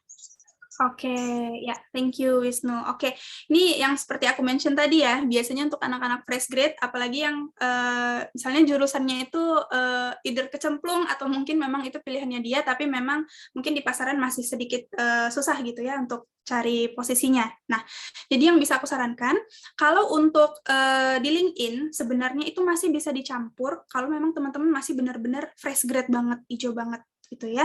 Jadi misalnya masih hanya 1 atau 2 experience, itu sebenarnya nggak apa-apa, beda banget itu juga nggak apa-apa, karena kita juga paham, oh dia masih fresh grade, gitu ya. Tapi kalau sudah ada 2 sampai 3 experience, itu sebenarnya orang juga sudah tahu kira-kira dia tertariknya itu ke bidang yang mana, gitu. Nah, once teman-teman sudah ada ideas gitu ya, lebih tertariknya ke bidang yang mana, berarti untuk di profilnya langsung difokusin ke bidang tersebut saja. Nah, kalau untuk Wisnu, kan kamu proyeknya itu lebih banyak freelance ya, tadi ya. Nah, kalau saranku sih dari sekarang, harusnya sih kamu sudah bisa decide ya, karena kamu sudah banyak ambil project freelance juga, nah kira-kira kamu lebih pengen karirnya itu di seperti apa, gitu. Nah, karena sekarang kamu yang banyaknya itu adalah project freelance-nya, nggak apa-apa, dimasukin aja project freelance-nya, gitu ya. Terus kamu sekarang ada pengalaman di bidang tekniknya nggak nih, Wisnu? Ada sih, paling ya internship doang sih Kak, kayak gitu. Internship, oke. Nah, sekarang aku tanya, tapi kalau ke depannya, Wisnu itu sebenarnya pengen lebih tekunin di mana nih? Apakah fotografi tadi itu lebih seperti hobi, atau sebenarnya itu mau kamu jadikan karir nih? Kalau sekarang sih lebih pengennya ke tentang engineer-nya sih gitu, lebih ke Engineer-nya. nyari perusahaan soalnya gitu. Oke, noted. Nah, kalau memang kamu ingin portofolio yang tadi itu adalah hobi dan itu adalah nilai plus dari profilnya kamu, berarti yang sekarang harus kamu tonjolkan itu adalah dari sisi engineer-nya, gitu ya. Jangan perbanyak project freelance-nya, tapi lebih perbanyak pengalaman kamu di engineer-nya.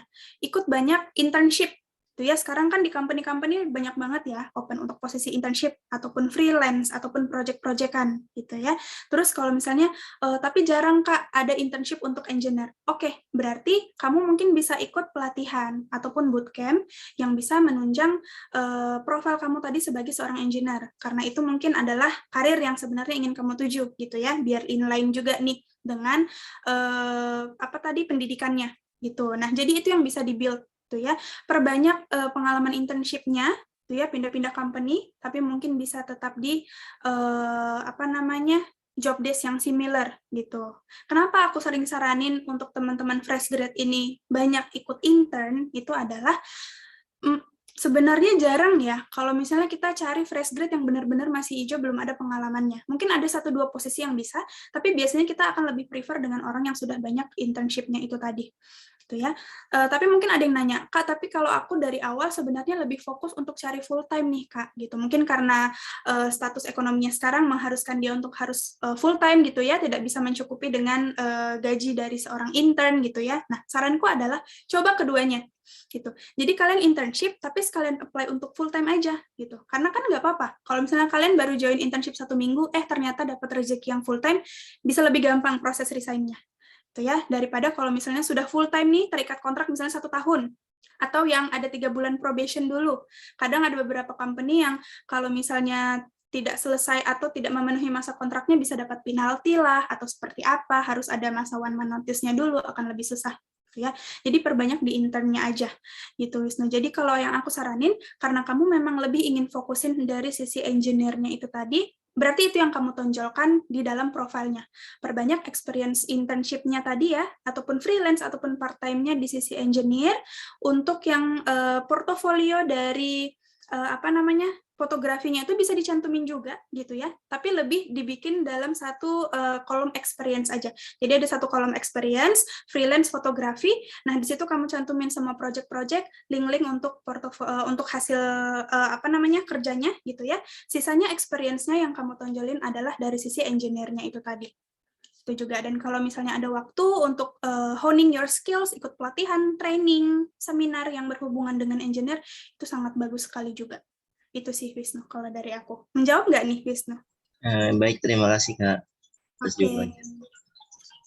Oke. Berarti mungkin kalau buat teman-teman yang kayak Wisnu ya Kak, yang kemudian jurusan kuliahnya sama hobinya beda, mungkin teman-teman harus putuskan berarti ya Kak ya, kira-kira gambarannya mereka kepingin nanti kerjaannya ke depannya apa. Nah, nanti kalau misalnya udah putusin either sesuai dengan background pendidikan atau sesuai dengan hobinya, nah kemudian harus mulai cari pengalaman yang relevan sama nanti ke depannya dia mau ngapain. Berarti kayak gitu ya Kak ya? Benar. Jadi sama tuh, kayak yang aku jelasin di awal tadi, kita harus tahu dulu personal brand-nya kita apa, kemudian kita lakukan personal branding.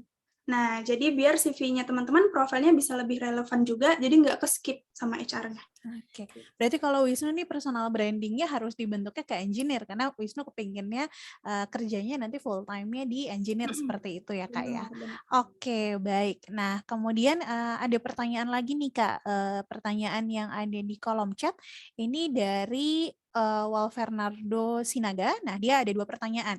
Yang pertama, dia menanyakan kalau CV sebaiknya dikirimkan dengan bahasa Inggris kah? Kemudian yang kedua adalah pertanyaannya tentang LinkedIn, kolom rekomendasi apakah penting atau tidak? Seperti itu. Oke. Nah, kalau CV sebenarnya akan balik ke preference dari company masing-masing ya. Tapi kalau aku saraninnya teman-teman langsung bikin dalam bentuk bahasa Inggris aja. Tuh, kenapa? Karena kayaknya kalau untuk sekarang bahasa Inggris itu udah jadi salah satu hal yang umum ya. Orang-orang harus bisa, apalagi kalau misalnya teman-teman apply-nya itu ke company startup. Seperti itu. Udah company-nya startup, multinational company, itu pasti kita sudah akan mengacu ke yang bahasa Inggris. Kenapa? Karena pasti employee di dalamnya itu akan banyak expat atau orang dari luar gitu. Jadi walaupun mungkin tidak secara langsung teman-teman akan banyak komunikasi dengan para expat, tapi karena kebutuhan company-nya adalah seperti itu, jadi memang harus menggunakan bahasa Inggris. Jadi kalau aku saranin, lebih baik sekarang CV-nya itu langsung dibuat ke dalam bahasa Inggris saja. Seperti itu. Nah, kalau untuk di LinkedIn, sebenarnya itu ada section untuk atur bahasanya ya, teman-temannya di pojok kanan paling atas di sebelah header, itu teman-teman sebenarnya bisa setting. Akun LinkedIn-nya itu mau bahasa apa untuk main language-nya dan untuk secondary language-nya gitu ya. Jadi kalau misalnya teman-teman pengen bikin main language-nya bahasa Indonesia, nggak apa-apa bahasa Indonesia, terus bikin secondary language-nya itu bahasa Inggris. Jadi nanti once profilnya teman-teman dibuka oleh orang yang memang dia setting main language-nya itu bahasa Inggris, nanti yang muncul adalah profil teman-teman yang dalam bahasa Inggris. Gitu. Kalau misalnya dia setting main language-nya dia di LinkedIn itu adalah bahasa Indonesia, nanti yang muncul adalah profil teman-teman yang bahasa Indonesia. Itu kalau di LinkedIn bisa disetting seperti itu ya. Aku juga setting ada 2 bahasa sih untuk profilku di LinkedIn. Seperti itu. Nah, jadi kalau untuk CV yang di PDF, aku saranin lebih langsung aja ke bahasa Inggris. Kalau di LinkedIn itu tadi bisa disetting. Ya. Nah, kemudian untuk kolom rekomendasi. Kolom rekomendasi itu sebenarnya nice to have ya, teman-temannya. Tidak wajib, tapi kalau misalnya ada, itu akan lebih bagus. Kenapa? Karena biasanya untuk profil LinkedIn yang belum komplit, biasanya itu akan ada semacam barometernya gitu ya mereka ya, berapa persen sudah komplit, misalnya 98% atau baru 70% komplit. Nah, aku saranin sih dikomplitin sampai 100%. Kenapa? Kalau sudah 100%, profil teman-teman akan lebih mudah untuk dicari. Karena dari sistemnya LinkedIn sendiri yang sudah 100% itu biasanya akan ditaruh di atas gitu ya. 100%, terus di bawahnya yang masih 90%, 80%, dan lain-lain. Seperti itu. Jadi kalau misalnya semua sectionnya lengkap, sudah 100% akan lebih bagus. Tapi untuk yang kolom rekomendasi itu nice to have sih. Jadi kalau ada bagus, tapi nggak wajib juga untuk ada. Gitu. Oke, baik. Nah, menanggapi tadi bahasa, Kak, walaupun kita nanti daftarnya ke perusahaan lokal kayak gitu, bahasa Inggris tetap bagus juga kan ya, Kak ya, buat nilai plus pada saat nanti rekrutmen kan ya? Benar. Oke, baik. Kemudian ada pertanyaan lagi. Nah, ini saya bingung nih how to address orangnya karena akunnya adalah 12345. Oke. Nah, 12345 ini bertanya, biasanya rekruter lebih tertarik sama CV ATS atau CV yang gambar atau warna-warna ya, Kak? Dan apakah harus bahasa Inggris? Nah, kalau bahasa Inggris kan tadi sudah dijawab ya, Kak. Mungkin jadi sekarang bisa dijawab CV lebih baik yang ATS atau CV yang kreatif, mungkin seperti itu, Kak. Oke. Nah, kalau CV itu harus yang ATS ya, teman-teman ya. Kenapa? Sekarang hampir keseluruhan company itu pasti sudah pakai job portal atau dia ada sistem untuk applicant tracking sistemnya sendiri gitu ya. Nah, jadi kalau CV-nya teman-teman itu sudah ATS friendly, kita akan lebih gampang nih masukin CV-nya teman-teman di sistem company-nya itu udah langsung kebaca. Nama, kontak, pengalaman, edukasi. Jadi HR nggak perlu masukin satu-satu lagi gitu. Kalau misalnya CV-nya teman-teman itu belum ATS, itu biasanya akan repot ya, dan biasanya HR langsung nanti dulu deh coba cari yang lebih ATS friendly gitu. Jadi akan lebih memudahkan teman-teman juga. Kenapa? Karena ketika teman-teman apply misalnya di job portal atau yang lain-lainnya, kalau CV teman-teman sudah ATS friendly, teman-teman tinggal masukin aja CV-nya, itu datanya udah langsung masuk secara otomatis. Jadi nggak perlu ngetik berulang kali ya. Misalnya pengalamannya seperti apa, nggak perlu ngetik berulang kali, job portalnya udah langsung baca dari CV-nya karena sudah ATS friendly. Jadi aku saranin sih untuk CV itu harus sekarang itu ATS friendly, karena itu tadi, kita sekarang semuanya sudah beralih ke digital. Seperti itu. Nah, kemudian apa tadi yang pertanyaan keduanya? Aku lupa. Yang ini pertanyaannya ATS friendly atau kemudian warna-warni? Tadi yang warna-warna ya. Oke. Nah, kalau untuk CV, hindarin pakai warna-warna yang terlalu mencolok, font yang gaul-gaul gitu ya, atau mungkin terlalu padat CV-nya. Kenapa? CV-nya itu harusnya clean, rapi, gitu ya. Untuk fontnya nggak perlu yang harus kursif, yang gimana-gimana, yang keren gitu ya. Tapi Times New Roman aja nggak apa-apa, teman-teman. Jadi lebih gampang dilihat, fontnya juga hitam aja nggak apa-apa. Gitu. Jadi lebih gampang dilihat, lebih enak dibaca, lebih clean, lebih bersih gitu ya. Karena HR dalam satu harinya itu pasti akan terima ratusan CV. kita pasti hanya akan screening singkat dulu ya, awalnya di skim gitu, kira-kira yang oke yang mana. Kalau kita lihat tampilannya, aduh udah sakit di mata nih, itu biasanya akan langsung kita skip gitu ya. Jadi kalau untuk CV itu bikin yang clean, yang rapi gitu ya, yang minimalis gitu. Kalau mau digaya-gayain, mungkin itu lebih ke portofolionya. Itu. Nah, jadi kalau untuk CV-nya tadi ya, hindarin tulisan-tulisan yang terlalu trendy, warna-warna yang terlalu mencolok, nggak perlu banyak gambar, cukup info yang benar-benar relevan dan dibutuhin aja, jadi dia bisa simple, satu lembar, dan lebih enak dilihatnya. Gitu. Oke, berarti kalau gitu untuk sekarang teman-teman sebaiknya bikin CV-nya ATS ya Kak ya. Dan karena dari HR juga ternyata lebih fokusnya itu berarti sama kontennya ya Kak ya, sama isi dari CV-nya ini, bukan sama desainnya. Dan kalau tadi ngomongin tentang portfolio Kak, ada nggak sih sebetulnya do and don'ts-nya kalau teman-teman bikin portfolio sendiri Kak? Oke. Kalau untuk do and don'ts-nya ya, kalau do-nya tadi itu adalah, nah kalau portofolio ini teman-teman bisa bikin sekreatif mungkin ya. Kalau misalnya teman-teman digital marketing atau mungkin graphic designer atau yang lain-lain, bisa sekreatif mungkin. Tunjukin nih kreativitasnya teman-teman, pakai tulisan yang di kersif-kersif tadi boleh kalau untuk di portofolio. Jadi benar-benar tunjukin sekreatif mungkin. Tapi yang dimasukin itu adalah portofolio yang relevan ya, balik tadi, harus yang relevan. Kalau misalnya teman-teman ada pengalaman untuk bikin bikin video, bikin desain grafis, ilustrasi, nah karena itu masih masuk dalam satu payung kreatif, itu masih bisa digabung gitu ya. Tapi kalau sudah portofolio teman-teman sebagai seorang programmer, accounting, kemudian marketing, itu kan udah nggak dalam satu payung yang sama. Nah, jadi lebih baik itu dipisah. Gitu. Jadi untuk portofolio tadi, kalau dia masih dalam satu payung yang sama, nggak apa-apa, boleh digabung gitu ya.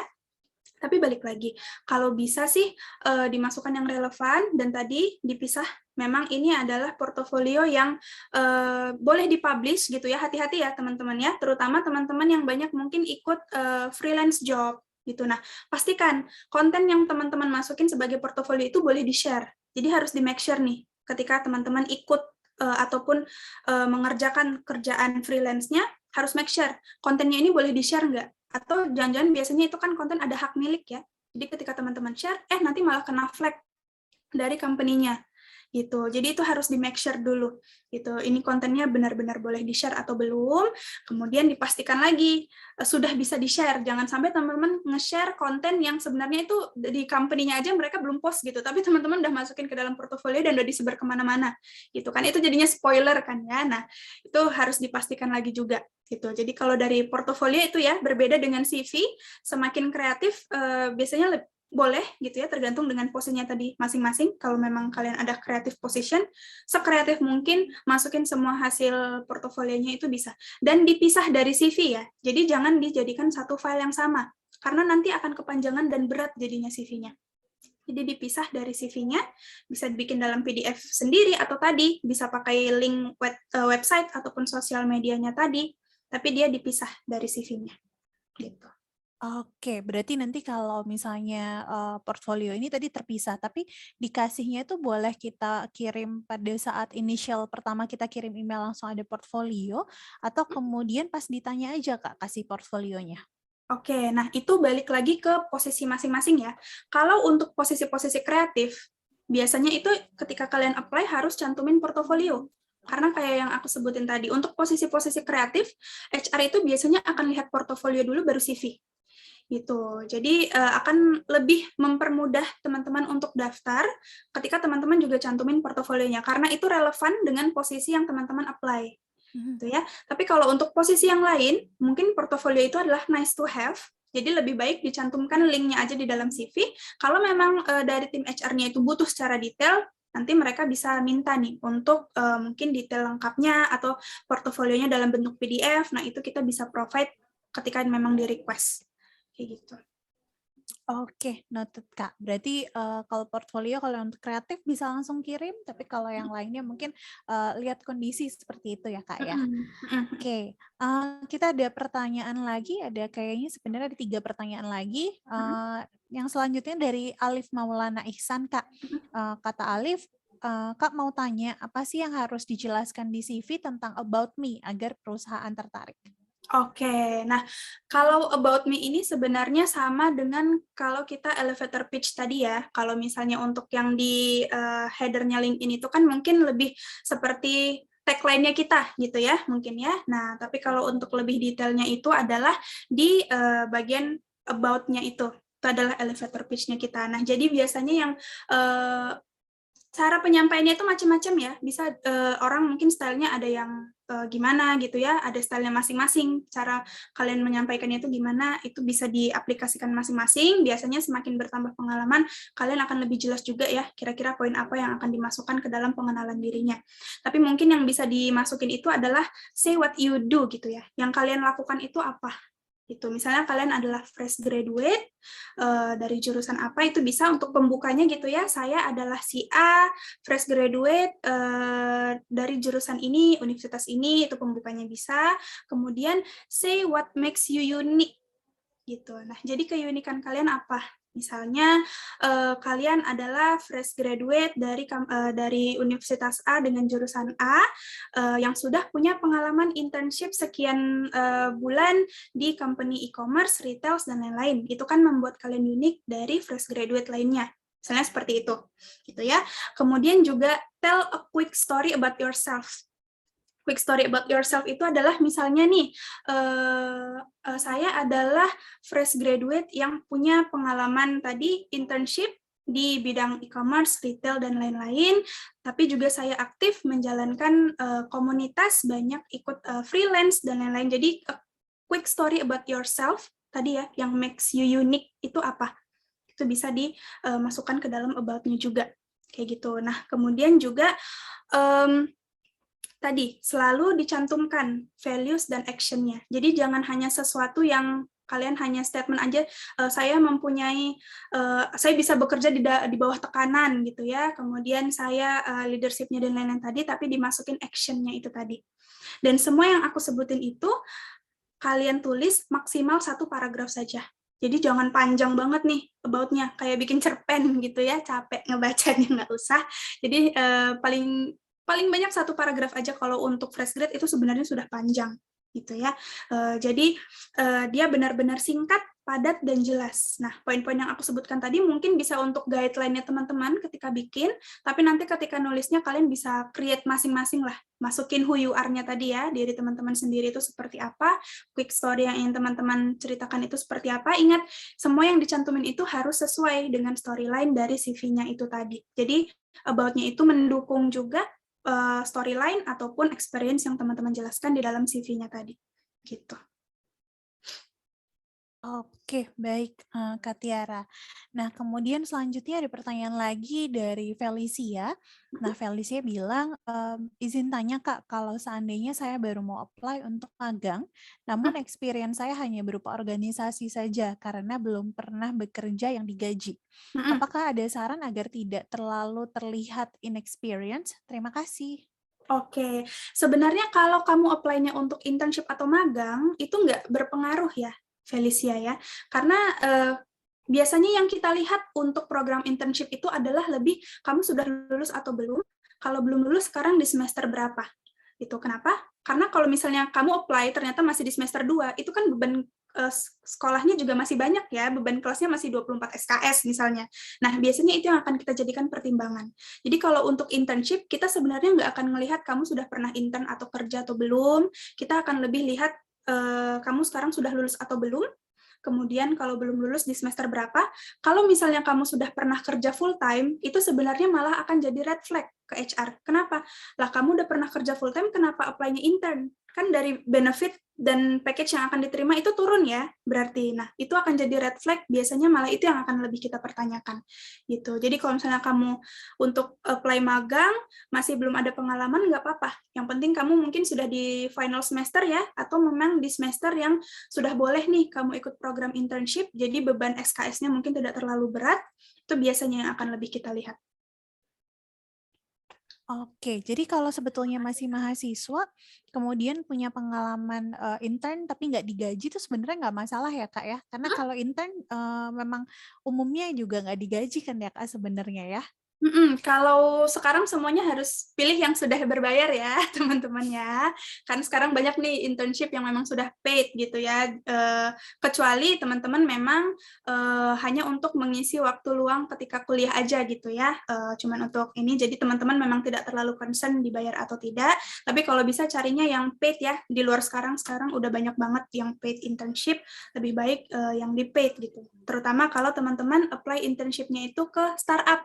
Tuh, karena kalau untuk startup, walaupun posisinya itu adalah intern, beban kerjanya itu lumayan berat ya, terutama untuk teman-teman yang belum pernah bekerja sebelumnya. Jadi cari yang di paid, jangan mau capek tapi nggak dibayar nih. Harus tetap pilih yang di paid nih, lumayan kan ya untuk beli-beli Starbucks ketika kita bantu-bantu bikin data kan lumayan. Gitu. Oke. Karena kantornya ada di SCBD ya Kak ya, jadi jajannya harus Starbucks ya Kak ya. Gitu. Tahu ya, kalau di Jakarta jajanannya itu minimal berapa gitu kan ya. Oke, jadi makanya penting ya Kak, kalau tadi kan katanya kalau startup juga magang beban kerjanya banyak, jadi penting makanya mahasiswa ini jangan memaksakan kalau beban SKS-nya banyak ya jangan magang dulu karena nanti nggak maksimal seperti itu ya Kak ya. Benar. Aku kemarin pernah dapat tuh anak internku, dia semester 5, dari awal aku sudah pastikan sanggup nggak gitu. Terus dia bilang, oh sanggup Kak, sanggup. Ternyata dia cuma masuk 1 minggu terus nangis, minta selesai gitu. Karena ternyata beban kerjanya lumayan banyak gitu ya, tidak seperti yang dia bayangkan gitu. Nah, jadi itu yang harus dipertimbangkan ya teman-teman ya. Ketika teman-teman intern, beban kerjanya itu akan cukup besar. Mungkin tiap company akan beda-beda, tapi teman-teman harus tahu juga konsekuensinya gitu. Oke, baik. Kemudian ada pertanyaan lagi dari Gita. Gita bertanya, yang pertama, bagaimana agar personal branding tidak hanya berimpact sosial diri sendiri, tetapi juga dihantar oleh perusahaan di dalam dan di luar negeri. Kemudian, masih nyambung pertanyaan pertama, apakah itu acuan dari skill, rekomendasi, postingan, atau keyword-keyword tertentu di LinkedIn? Mungkin satu dulu kali ya Kak ya, daripada nanti lupa juga. Nanti lupa lagi gitu. Oke, nah supaya kita bisa dihantar sama company, terutama company di luar negeri, gitu ya. Pastinya personal branding kita harus strong dulu nih, teman-teman. Gitu. Nah, personal brandingnya harus strong, dan kalau teman-teman menargetkan tadi global company, berarti harus aktif di LinkedIn. Bukan cuma punya akun, tapi harus aktif. Either mungkin teman-teman sering post dan sharing tentang konten yang berhubungan dengan personal brandingnya teman-teman tadi, storyline-nya ya, teman-teman share ke orang-orang yang ada di LinkedIn, ikut komunitas-komunitas yang ada di LinkedIn, kan ada banyak banget tuh ya, grup-grup atau komunitas-komunitas. Kemudian juga mungkin sering juga nih kayak ikut diskusi, kadang di LinkedIn itu mereka sering bikin open event gitu ya, teman-teman bisa ikut, nanti ketemu dari orang macam-macam background, macam-macam negara, nah itu bisa aktif di situ juga gitu. Nah, jadi kalau supaya kita bisa dihantar sama company-company dari luar, profil dari luar, profilnya kita tadi harus strong dulu gitu. Kenapa?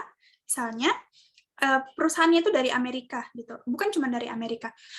Biasanya setiap company ketika ingin meng-hiring expat dalam artian adalah orang yang asalnya bukan dari negara company itu berada. Gitu ya. Jadi kalau misalnya company seperti Happy Fresh itu adalah company Indonesia. Jadi expat itu adalah orang yang datang dari luar Indonesia.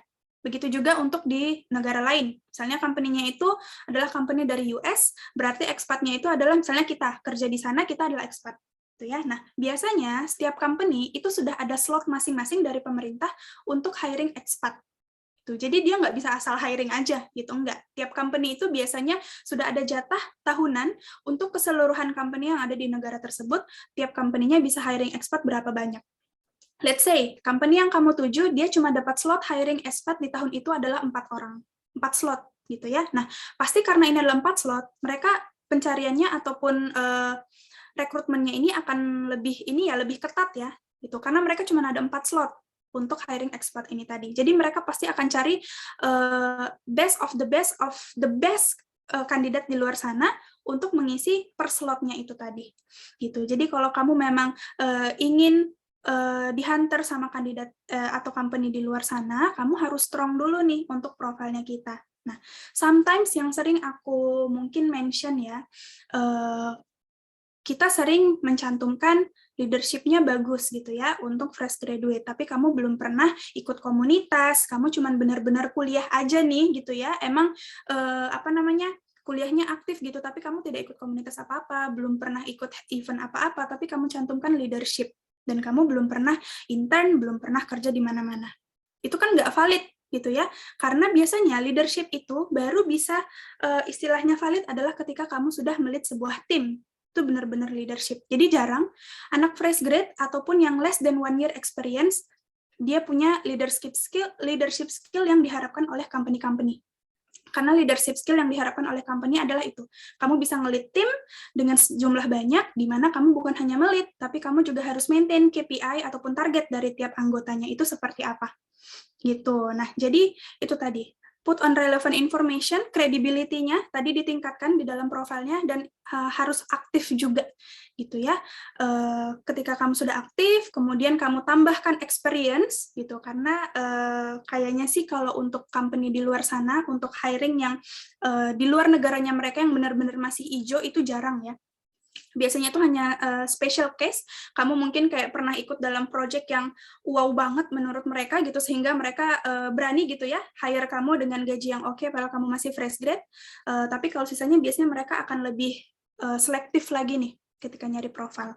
Jadi itu tadi, dimaksimalin dulu personal brand di dalam profilnya, aktif, kemudian kredibilitasnya tadi ditingkatkan, ditambahkan experience-nya, mudah-mudahan nanti seiring pengalamannya kamu bisa lebih gampang juga nih menarik company-company di luar dari Indonesia. Oke. Mungkin saya tambahin kalau memang tertariknya dengan company luar negeri juga bisa ikut organisasi yang kemudian juga basisnya udah internasional ya Kak ya. Kalau yang saya kebayang di kepala nih mungkin kayak ISEC itu kan udah cukup internasional gitu, udah ada internship-nya juga ke luar negeri. Jadi mungkin itu salah satu bisa dilakukan ya Kak ya oleh oleh Gita seperti itu. Benar, karena kalau di ISEC itu kan kredibilitasnya mereka sudah lihat ya, kamu aktif di dalam event-event di organisasi tersebut. Dan organisasi tersebut memang sudah ada kerjasama dengan badan-badan tertentu untuk menyalurkan dari itu tadi anak-anaknya mereka. Gitu ya.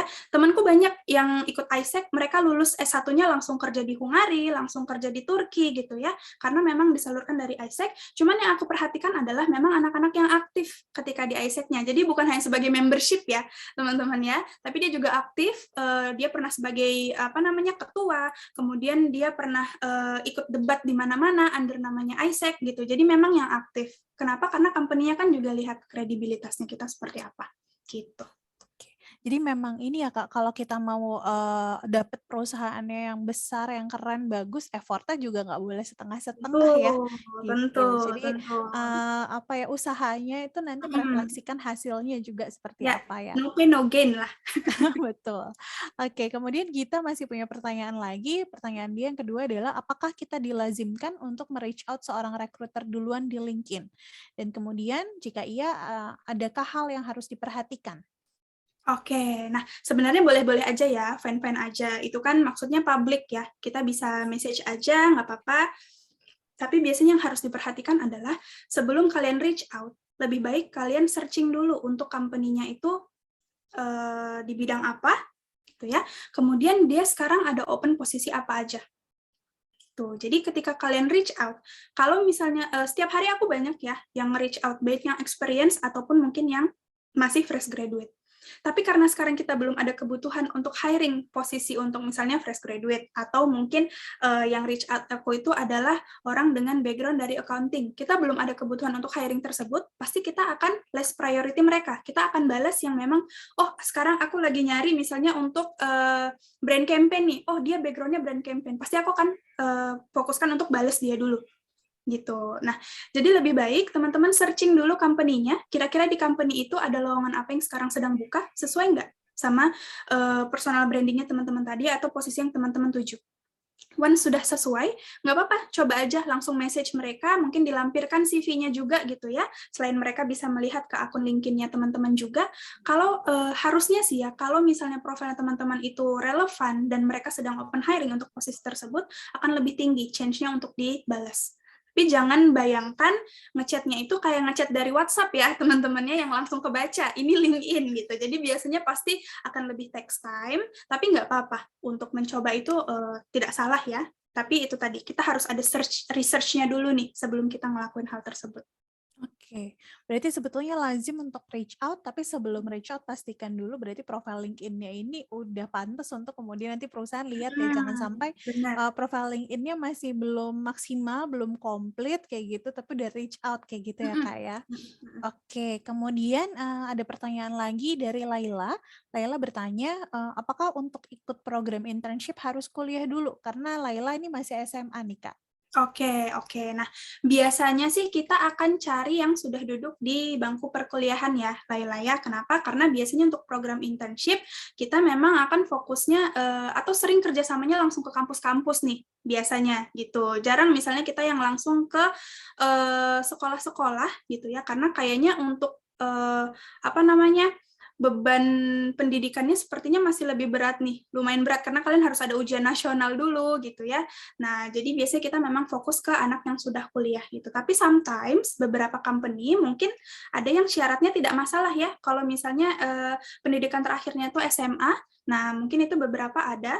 Tapi kalau misalnya mereka memang require-nya itu adalah di S1, berarti memang hanya bisa S1. Maka dari itu, sebelum apply, harus benar-benar dibaca ya untuk kriterianya, jangan asal apply, dilihat kira-kira requirements-nya dia seperti apa, job description-nya seperti apa, jadi tidak wasting time waktunya teman-teman juga gitu.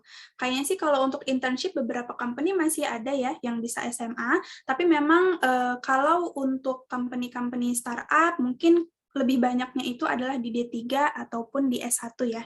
Tapi tidak menutup kemungkinan juga. Kalau kalian SMA, tapi dengan portofolio yang bagus, nah kita kan tetap bisa menilai juga ya, kalian skillnya kira-kira bisa nggak nih, sesuai nggak dengan kebutuhan di kita gitu. Mungkin tips aja nih, kenapa biasanya kita lebih cari yang bachelor atau S1 untuk background-nya adalah karena untuk sekarang biasanya di company itu semuanya sudah based on online gitu ya. Biasanya kita pakai Google Space ataupun Google Office gitu ya, di mana biasanya untuk Google Office masih jarang digunakan di SMA, tapi sudah sering digunakan di bangku perkuliahan seperti seperti Google Docs, spreadsheet, kemudian untuk PowerPoint, presentasi, dan yang lain-lain gitu. Makanya kita lebih prefer untuk S1, karena dari sisi sistem atau software sudah sering digunakan di kampusnya, supaya di sini juga kita nggak harus ngajarin dari nol banget. Gitu. Tapi kalau misalnya kamu walaupun masih SMA tapi kamu sudah sering menggunakan program-program tersebut, nggak apa-apa, coba di apply aja. Itu nanti tinggal kamu elaborasi ya di dalam mungkin cover letter ataupun CV-nya, menunjukkan kalau walaupun mungkin kamu belum melanjutkan ke S1 tapi kamu sudah exit nih, sudah lebih ada plusnya nih karena kamu sudah bisa ini tadi yang menyetarakan kamu dengan S1-nya tadi. Oke, berarti sebetulnya kalau Laila nih mau intern itu sebenarnya masih bisa, tapi memang harus ngulik-ngulik ya Kak ya, cari kemudian perusahaan mana yang memang open buat siswa SMA seperti itu. Oke, kemudian ini 2 pertanyaan lagi, tapi ini dari tadi saya Kak Tiara ngomong terus, mungkin kalau Kak Tiara mau minum dulu, lagi puasa masih puasa ya? Gimana Lupa. ini? Soalnya makanya karena kasihan sama Kak Tiara nih, saya sendiri lupa lagi puasa nih Kak. Jadi lawak saya nih. Gak apa-apa ya, intermezzo ya. Biar bangun ya Kak ya. Benar. Kemudian di sini ada pertanyaan dari Thomas Galang nih Kak. Jadi kalau lamar internship untuk yang pernah kerja tapi sekarang sedang ambil S2 dan tidak bekerja, apakah masih termasuk red flag untuk HR? Oke, nah sebenarnya itu kita akan lihat dari willingness kamu juga gitu ya, karena kan kalau balik tadi, kalau misalnya internship itu kan baik dari package, mungkin ya tidak seperti full time gitu ya, dan mungkin banyak benefit yang tidak diterima, mungkin seperti tidak ada insurance, tidak ada yang lain-lain gitu ya. Kalau misalnya kamu willing untuk hal tersebut dan tidak masalah sih, tidak apa-apa, dicoba aja gitu.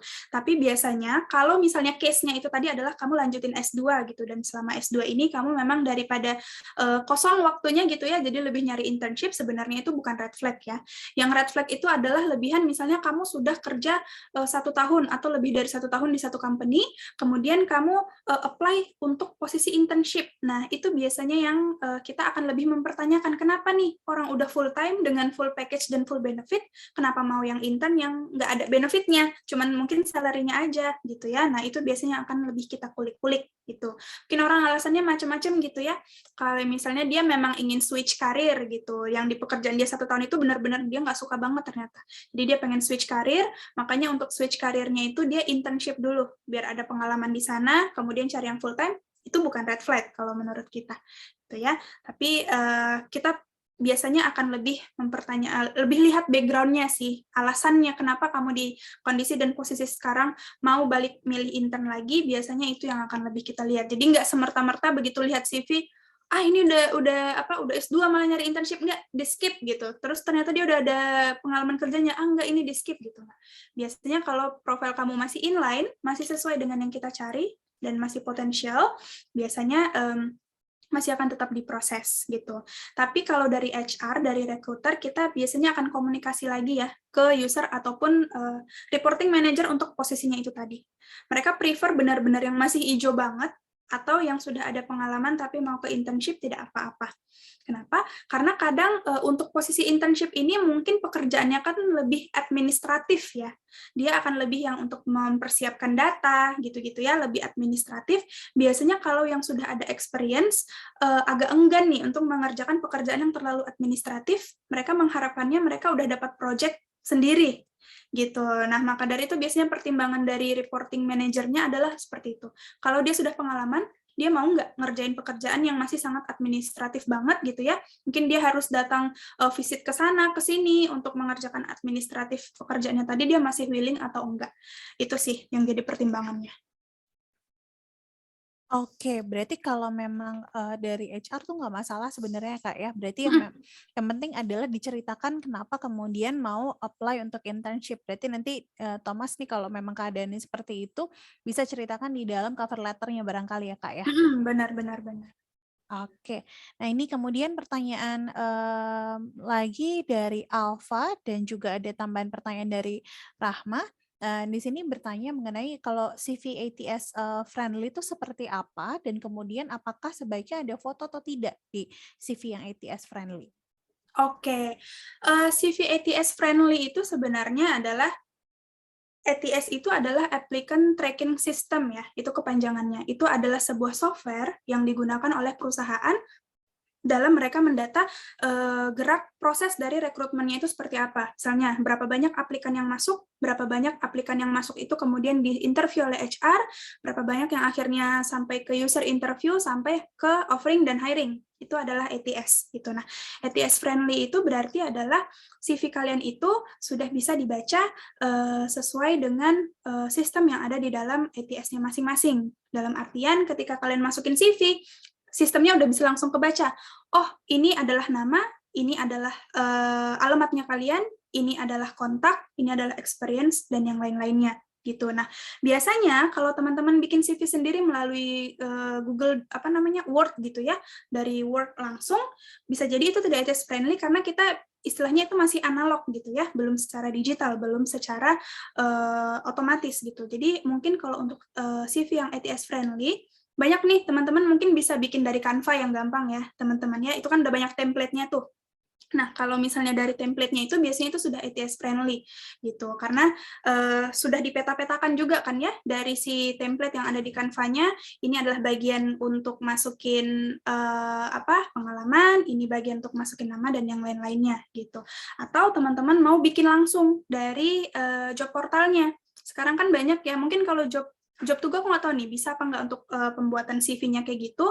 Kalau misalnya yang similar, mungkin kayak dari LinkedIn, itu teman-teman bisa tinggal lengkapi profil LinkedIn, nanti tinggal unduh ya.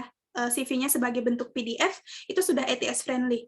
Jadi teman-teman nggak perlu bikin dari mana-mana lagi, tinggal bikin profil di LinkedIn-nya aja, kemudian unduh sebagai PDF, itu sudah bisa CV yang ATS friendly. Atau mungkin kalau dari Jobstreet bisa juga seperti itu. Gitu ya, kalian bikin profilnya, nanti bisa unduh CV-nya secara PDF, itu sudah ATS friendly. Dari Glints juga bisa seperti itu, dan yang lain-lain juga bisa seperti itu. Jadi yang dimaksudkan ATS friendly itu tadi adalah itu ya, ketika CV kalian dimasukkan ke sistem masing-masing, ke sistem yang beda-beda, tetap bisa terbaca datanya, nama, experience, dan yang lain-lainnya itu tepat. Gitu. Nah, kemudian pakai foto atau enggak gitu. Nah, kalau untuk foto sebenarnya itu balik ke preferensi teman-teman lagi ya. Mungkin ada yang kurang nyaman nih nyantumin fotonya, mungkin karena biar nggak mau diskriminasi atau bias atau seperti apa gitu ya. Itu tidak masalah. Tapi kalau misalnya bisa dicantumkan foto memang lebih baik juga gitu ya. Karena biasanya kita kan pasti yang ingin kita pastikan adalah teman-teman itu siapa. Karena gini, mungkin kalau untuk beberapa posisi, banyak yang lebih prefernya itu perempuan ketimbang laki-laki gitu. Let's say, misalnya untuk untuk programmer kebanyakan itu biasanya nyarinya adalah, atau untuk orang di lapangan deh, orang di warehouse, gitu ya. Biasanya company itu akan lebih prefer laki-laki, kenapa? Karena pekerjaannya keras, pulangnya bisa sampai malam, gitu. Jadi kita biasanya akan lebih prefer laki-laki karena kasihan kalau perempuan. Nah, kalau nama sekarang kan udah makin unik-unik ya teman-temannya, kita nggak tahu nih namanya ini cewek atau cowok kalau nggak ada fotonya, gitu ya.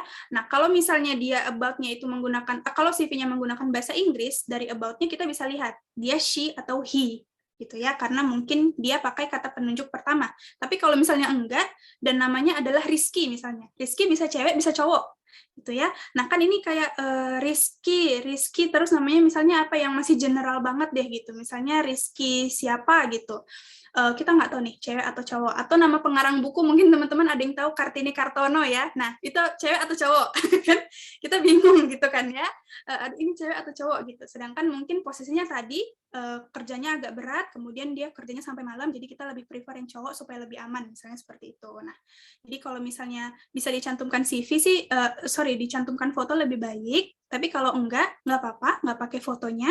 Fotonya tadi dimasukkan ke dalam LinkedIn. Jadi di dalam CV-nya nanti nggak pakai foto, tapi dicantumkan link LinkedIn-nya gitu. Dan about-nya kenapa aku lebih sarankan menggunakan bahasa Inggris supaya bisa gampang ya, he atau she-nya tadi, kita jadi tidak perlu melihat fotonya, kita bisa lebih objektif juga untuk melihatnya itu tadi, gitu. Oke, baik Kak Tiara. Nah, kalau di kolom chat nih udah nggak ada lagi nih pertanyaan. Mungkin dari teman-teman ada yang mau bertanya langsung? Mungkin pertanyaan terakhir kali ya, Kak ya? Boleh. Oke, nah sambil nunggu mungkin ada pertanyaan lagi, jadi sebetulnya dari Jobs to Go ini akan memberikan hadiah Kak untuk pemberi pertanyaan terbaik. Jadi hadiahnya ini bisa mengikuti kegiatan karir coaching nanti di tanggal 22. Nah, mungkin nanti Kak Tiara yang tentuin kali ya Kak ya, pertanyaan terbaiknya dari siapa nih? Waduh. Sambil diinget-inget nih Kak. Pilihanku menentukan masa depan seseorang nih. Agak berat ya bebannya ya. Baik, oke. Mungkin barangkali udah nggak ada pertanyaan lagi ya Kak ya, karena di kolom chat juga nggak ada yang unmute juga. Jadi mungkin dari Kak Tiara boleh nih memilih pertanyaan terbaiknya dari siapa nih? Jujur banyak ya dari tadi ya. Mungkin kalau Kak Tiara nggak inget namanya nggak apa-apa. Saya kebetulan catat juga. Jadi Kak Tiara boleh sebutin mungkin pertanyaan yang mana. Nanti saya bisa lihat catatan saya tadi siapa yang tanya. Boleh. Ini satu orang aja ya berarti Satu orang aja Kak. Satu orang aja, oke. Coba aku ingat-ingat. Aku bahkan lupa tadi aku udah jawabnya apa aja. Kayaknya udah banyak banget. Oke. Sebenarnya aku ada 2 sih namanya, tapi cuman bolehnya satu aja ya. Satu aja, bentar. Oke, mungkin aku akan pilih tadi yang pertanyaannya siapa tuh ya, yang kalau misalnya dia mau impact-nya itu di-hunter sama perusahaan di Indonesia dan di luar Indonesia. Oke, itu kayak dari Gita ya tadi ya. Gita ya, karena cek. Benar ya, dari Gita ya. Asfari. Dari Gita, oke. Karena bagus tuh, berarti dia udah setting goals-nya brand untuk goals-nya jauh gitu ya, dia pengen dihantar untuk company yang sampai di luar negeri, berarti dia tinggal sekarang making effort-nya supaya goals-nya itu bisa tercapai. Bagus. Oke, baik. Kalau gitu selamat untuk Gita Tara Asfari. Nanti Gita bisa mendapatkan kesempatan untuk kemudian mendapatkan karir coaching dari Jobs to Go. Nah, nanti selanjutnya dari Gita boleh kemudian DM aja ke Jobs to Go-nya untuk kemudian nanti bisa dikasih tahu secara teknisnya seperti apa. Oke, kalau gitu sekali lagi selamat buat Gita. Dan kemudian mungkin karena pertanyaannya sudah habis ya Kak, mungkin ini adalah akhir dari acara kita di sore hari ini. Nah, tapi sebelum selesai, saya kepingin teman-teman boleh dong kasih reaction, kasih tepuk tangan virtualnya buat Kak Tiara pada sore hari ini. Karena ini yang dijelasin nih daging semua nih. Saya juga belajar banyak dari sore hari ini, seperti itu. Oke, baik. Mungkin dari Kak Tiara ada yang mau disampaikan mungkin sebagai kesimpulan seperti itu? Yang disampaikan sudah banyak ya gitu ya. Tapi yang Sebenarnya Kak ya. mungkin yang ingin aku pastikan adalah don't limit yourself ya teman-teman ya. Mungkin yang aku bilang tadi itu hanya seperti guideline aja, itu bukan sesuatu yang saklek gitu ya.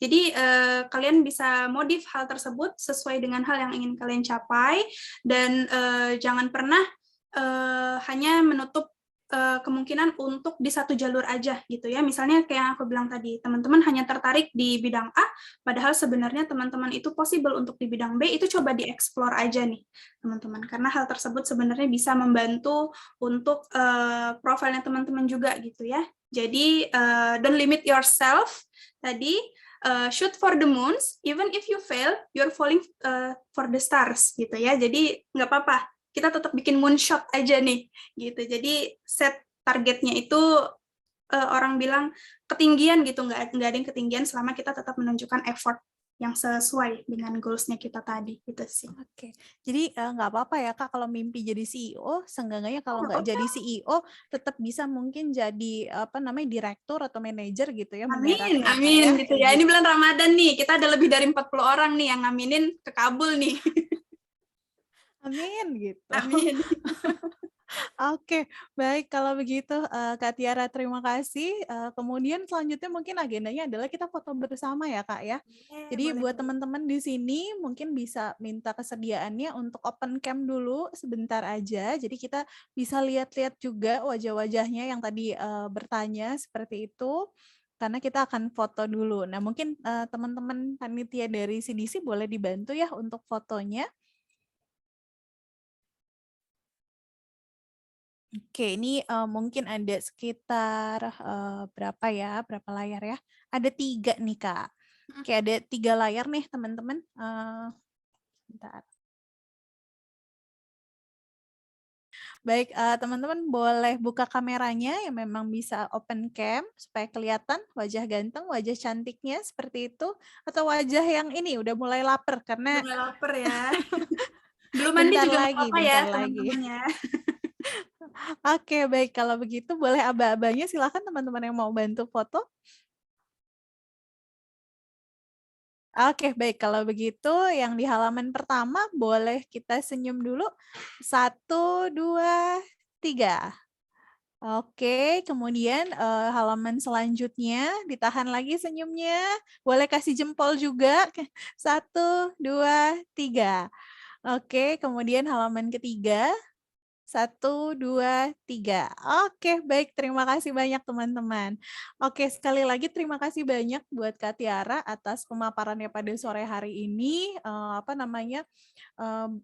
Insightful banget buat kita-kita di sini dan semoga juga apa yang disampaikan nih teman-teman bisa kemudian praktekkan ya Kak ya. Jadi nggak berhenti cuma sekedar dapat ilmunya aja tapi bisa kemudian dipraktekkan untuk kemudian juga nanti bisa mendapatkan pekerjaan yang sesuai dengan harapannya. Amin, amin. Oke, baik kalau begitu untuk teman-teman teman-teman mahasiswa atau teman-teman job seeker di sini nanti silahkan boleh kemudian memberikan evaluasinya atas kegiatan kegiatan di sini. Jadi tadi sudah ada di kolom chat juga, boleh diisi link evaluasinya seperti itu. Dan kemudian untuk Kak Tiara sekali lagi once again thank you so much for sharing.